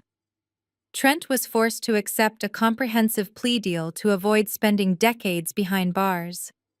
The federal judge, a stern man with zero tolerance for domestic financial predators, sentenced my treacherous ex-husband to a mandatory 7 years in a maximum security federal penitentiary. Trent wept openly when the heavy wooden gavel struck the sounding block. He turned his head toward the gallery, searching desperately for a single ounce of pity in my eyes. He found absolutely nothing but the cold, clinical satisfaction of a forensic accountant balancing a long overdue ledger. His sentence included full mandatory restitution, permanently stripping him of any future assets he might ever manage to acquire. Barbara received an equally devastating dose of absolute reality. Her highly publicized trial became a sensational media spectacle, thoroughly destroying every single shred of her manufactured high society reputation. The federal prosecutors meticulously laid out her extensive history of wire fraud, her aggressive casino syndicates, and her horrific predatory actions against her own vulnerable sister a decade ago. The judge showed zero mercy to the manipulative matriarch. Barbara was sentenced to 5 hard years in federal prison. Upon her eventual release, she is mandated to serve thousands of hours of community service directly inside a state-run gambling addiction rehabilitation facility. She lost her suburban castle, her wealthy friends, and her entire false identity. Dr. Eris Thorne fared no better. The disgraced, debt-ridden psychiatrist was formally stripped of his medical license permanently. He received a 4-year federal sentence for his direct willing participation in the fabricated medical conservatorship conspiracy. The entire toxic syndicate had been completely eradicated from society, locked inside concrete cells where they could never financially or psychologically terrorize another innocent victim. The smooth, heavy slide of the glass terrace door opening pulled me from my highly satisfying reflections. I turned around, a genuine warm smile breaking across my face. Jada stepped out into the cool evening air. She looked absolutely breathtaking, wearing a sharply tailored emerald green blazer that perfectly complemented her radiant, confident energy. The heavy, oppressive weight of her toxic marriage had been completely lifted from her shoulders. Exactly 24 hours after the explosive federal raid at my old house, Jada had marched directly into her own living room and handed Connor a legally ironclad stack of divorce papers. Connor had proven himself to be exactly the weak, pathetic coward we always knew he was. He had cried, begged, and pathetically attempted to defend the horrific criminal actions of his mother and his brother. Jada did not waste a single second listening to his manufactured excuses. She completely eviscerated him in the divorce settlement, securing her complete financial independence and leaving him to deal with the radioactive fallout of his family's highly publicized disgrace. Jada walked across the rooftop terrace holding two elegant crystal flutes filled with vintage, perfectly chilled champagne. She handed one to me, her dark eyes sparkling with the unmatched thrill of absolute freedom and shared victory. The final corporate registration documents cleared the state board this morning. Jada announced, her voice ringing with powerful, undeniable pride. Our new enterprise is officially incorporated and legally protected. We tapped our crystal glasses together, the delicate chime ringing out clearly against the backdrop of the illuminated Seattle skyline. We had not just survived the vicious, calculated attacks of a greedy suburban crime family. We had utilized our combined professional expertise to forge an entirely new empire. Jada was no longer just a brilliant corporate defense attorney, and I was no longer just a solitary forensic accountant. We had officially merged our respective talents to launch an elite boutique financial investigation and corporate defense firm. We catered exclusively to high-net-worth individuals, utilizing aggressive legal strategies and ruthless financial audits to protect vulnerable clients from predatory family members and sophisticated domestic embezzlers. Jada was officially my premier legal partner. We were a heavily armed, legally untouchable alliance. We already have 3 massive corporate clients secured for the upcoming quarter, I noted, taking a slow, appreciative sip of the crisp champagne. And not a single one of them will ever have to worry about a greedy relative siphoning their hard-earned wealth. We built the exact fortress we needed. Jada leaned gracefully against the glass railing, looking out over the sprawling, glowing city. She took a deep breath of the crisp autumn air. We completely ripped the diseased roots out of the ground, Sydney. We did not just survive them, we made sure they can never grow back. I stepped up right beside her, feeling the cold, refreshing wind sweep through my hair. I thought about the terrified, desperate woman Trent and Barbara had foolishly assumed I was. I thought about the explosive glitter bomb, the invisible tracking ink, and the meticulous, undeniable paper trail that had systematically dismantled their entire miserable existence. I had completely rewritten the rules of their toxic game, and I had emerged as the absolute, undisputed victor. I raised my crystal champagne flute high into the night air, angling it toward the bright, shining city lights. The golden liquid bubbled and caught the reflection of the towering skyscrapers. I looked at Jada, the only true family I had ever actively chosen to keep. People always claim that family is supposed to be your ultimate safe haven, I stated, my voice echoing with pure, unwavering authority and absolute power. But sometimes the absolute best way to protect your family is to send the ones who do not deserve the title straight to prison. Cheers to freedom. Jada raised her glass, her sharp, victorious smile matching my own perfectly. We clinked our flutes together one final time, the sound ringing out like a definitive, triumphant bell. We turned our faces toward the endless, glowing horizon, stepping boldly and fearlessly into a brilliant, untouchable future we had brutally fought for and entirely earned. The most profound lesson to take away from this intense journey is that true security is never guaranteed simply by a marriage certificate or a familial title. We are often conditioned by society to blindly trust the people living under our own roof, to excuse their toxic behaviors, and to dismiss our own gut instincts in the name of keeping the peace. But ignoring the red flags only gives predators the darkness they need to operate. Toxic people will eagerly weaponize your empathy, your patience, and your wealth to serve their own desperate agendas. The ultimate defense against manipulation is not matching their emotional chaos, but stepping back and utilizing absolute calculating logic. When confronted with profound betrayal, our first instinct is usually to scream, to cry, and to demand explanations that will never truly come. This story teaches us that an emotional reaction is exactly what manipulators rely on to twist the narrative and paint you as the unstable one. Instead of giving them the hysterical reaction they crave, you must gather your evidence, build your impenetrable fortress in absolute silence, and strike only when your victory is legally undeniable. Finally, we learn that family is an earned privilege, not an automatic right. You have zero obligation to set yourself on fire just to keep toxic relatives warm. Choosing to completely cut out the people who actively plot your destruction is not an act of cruelty. It is the purest form of self-preservation.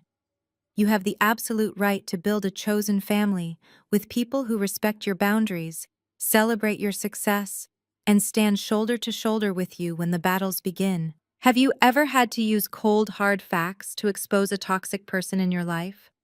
Share your experience in the comments below, and do not forget to hit the like button and subscribe for more empowering stories of absolute justice.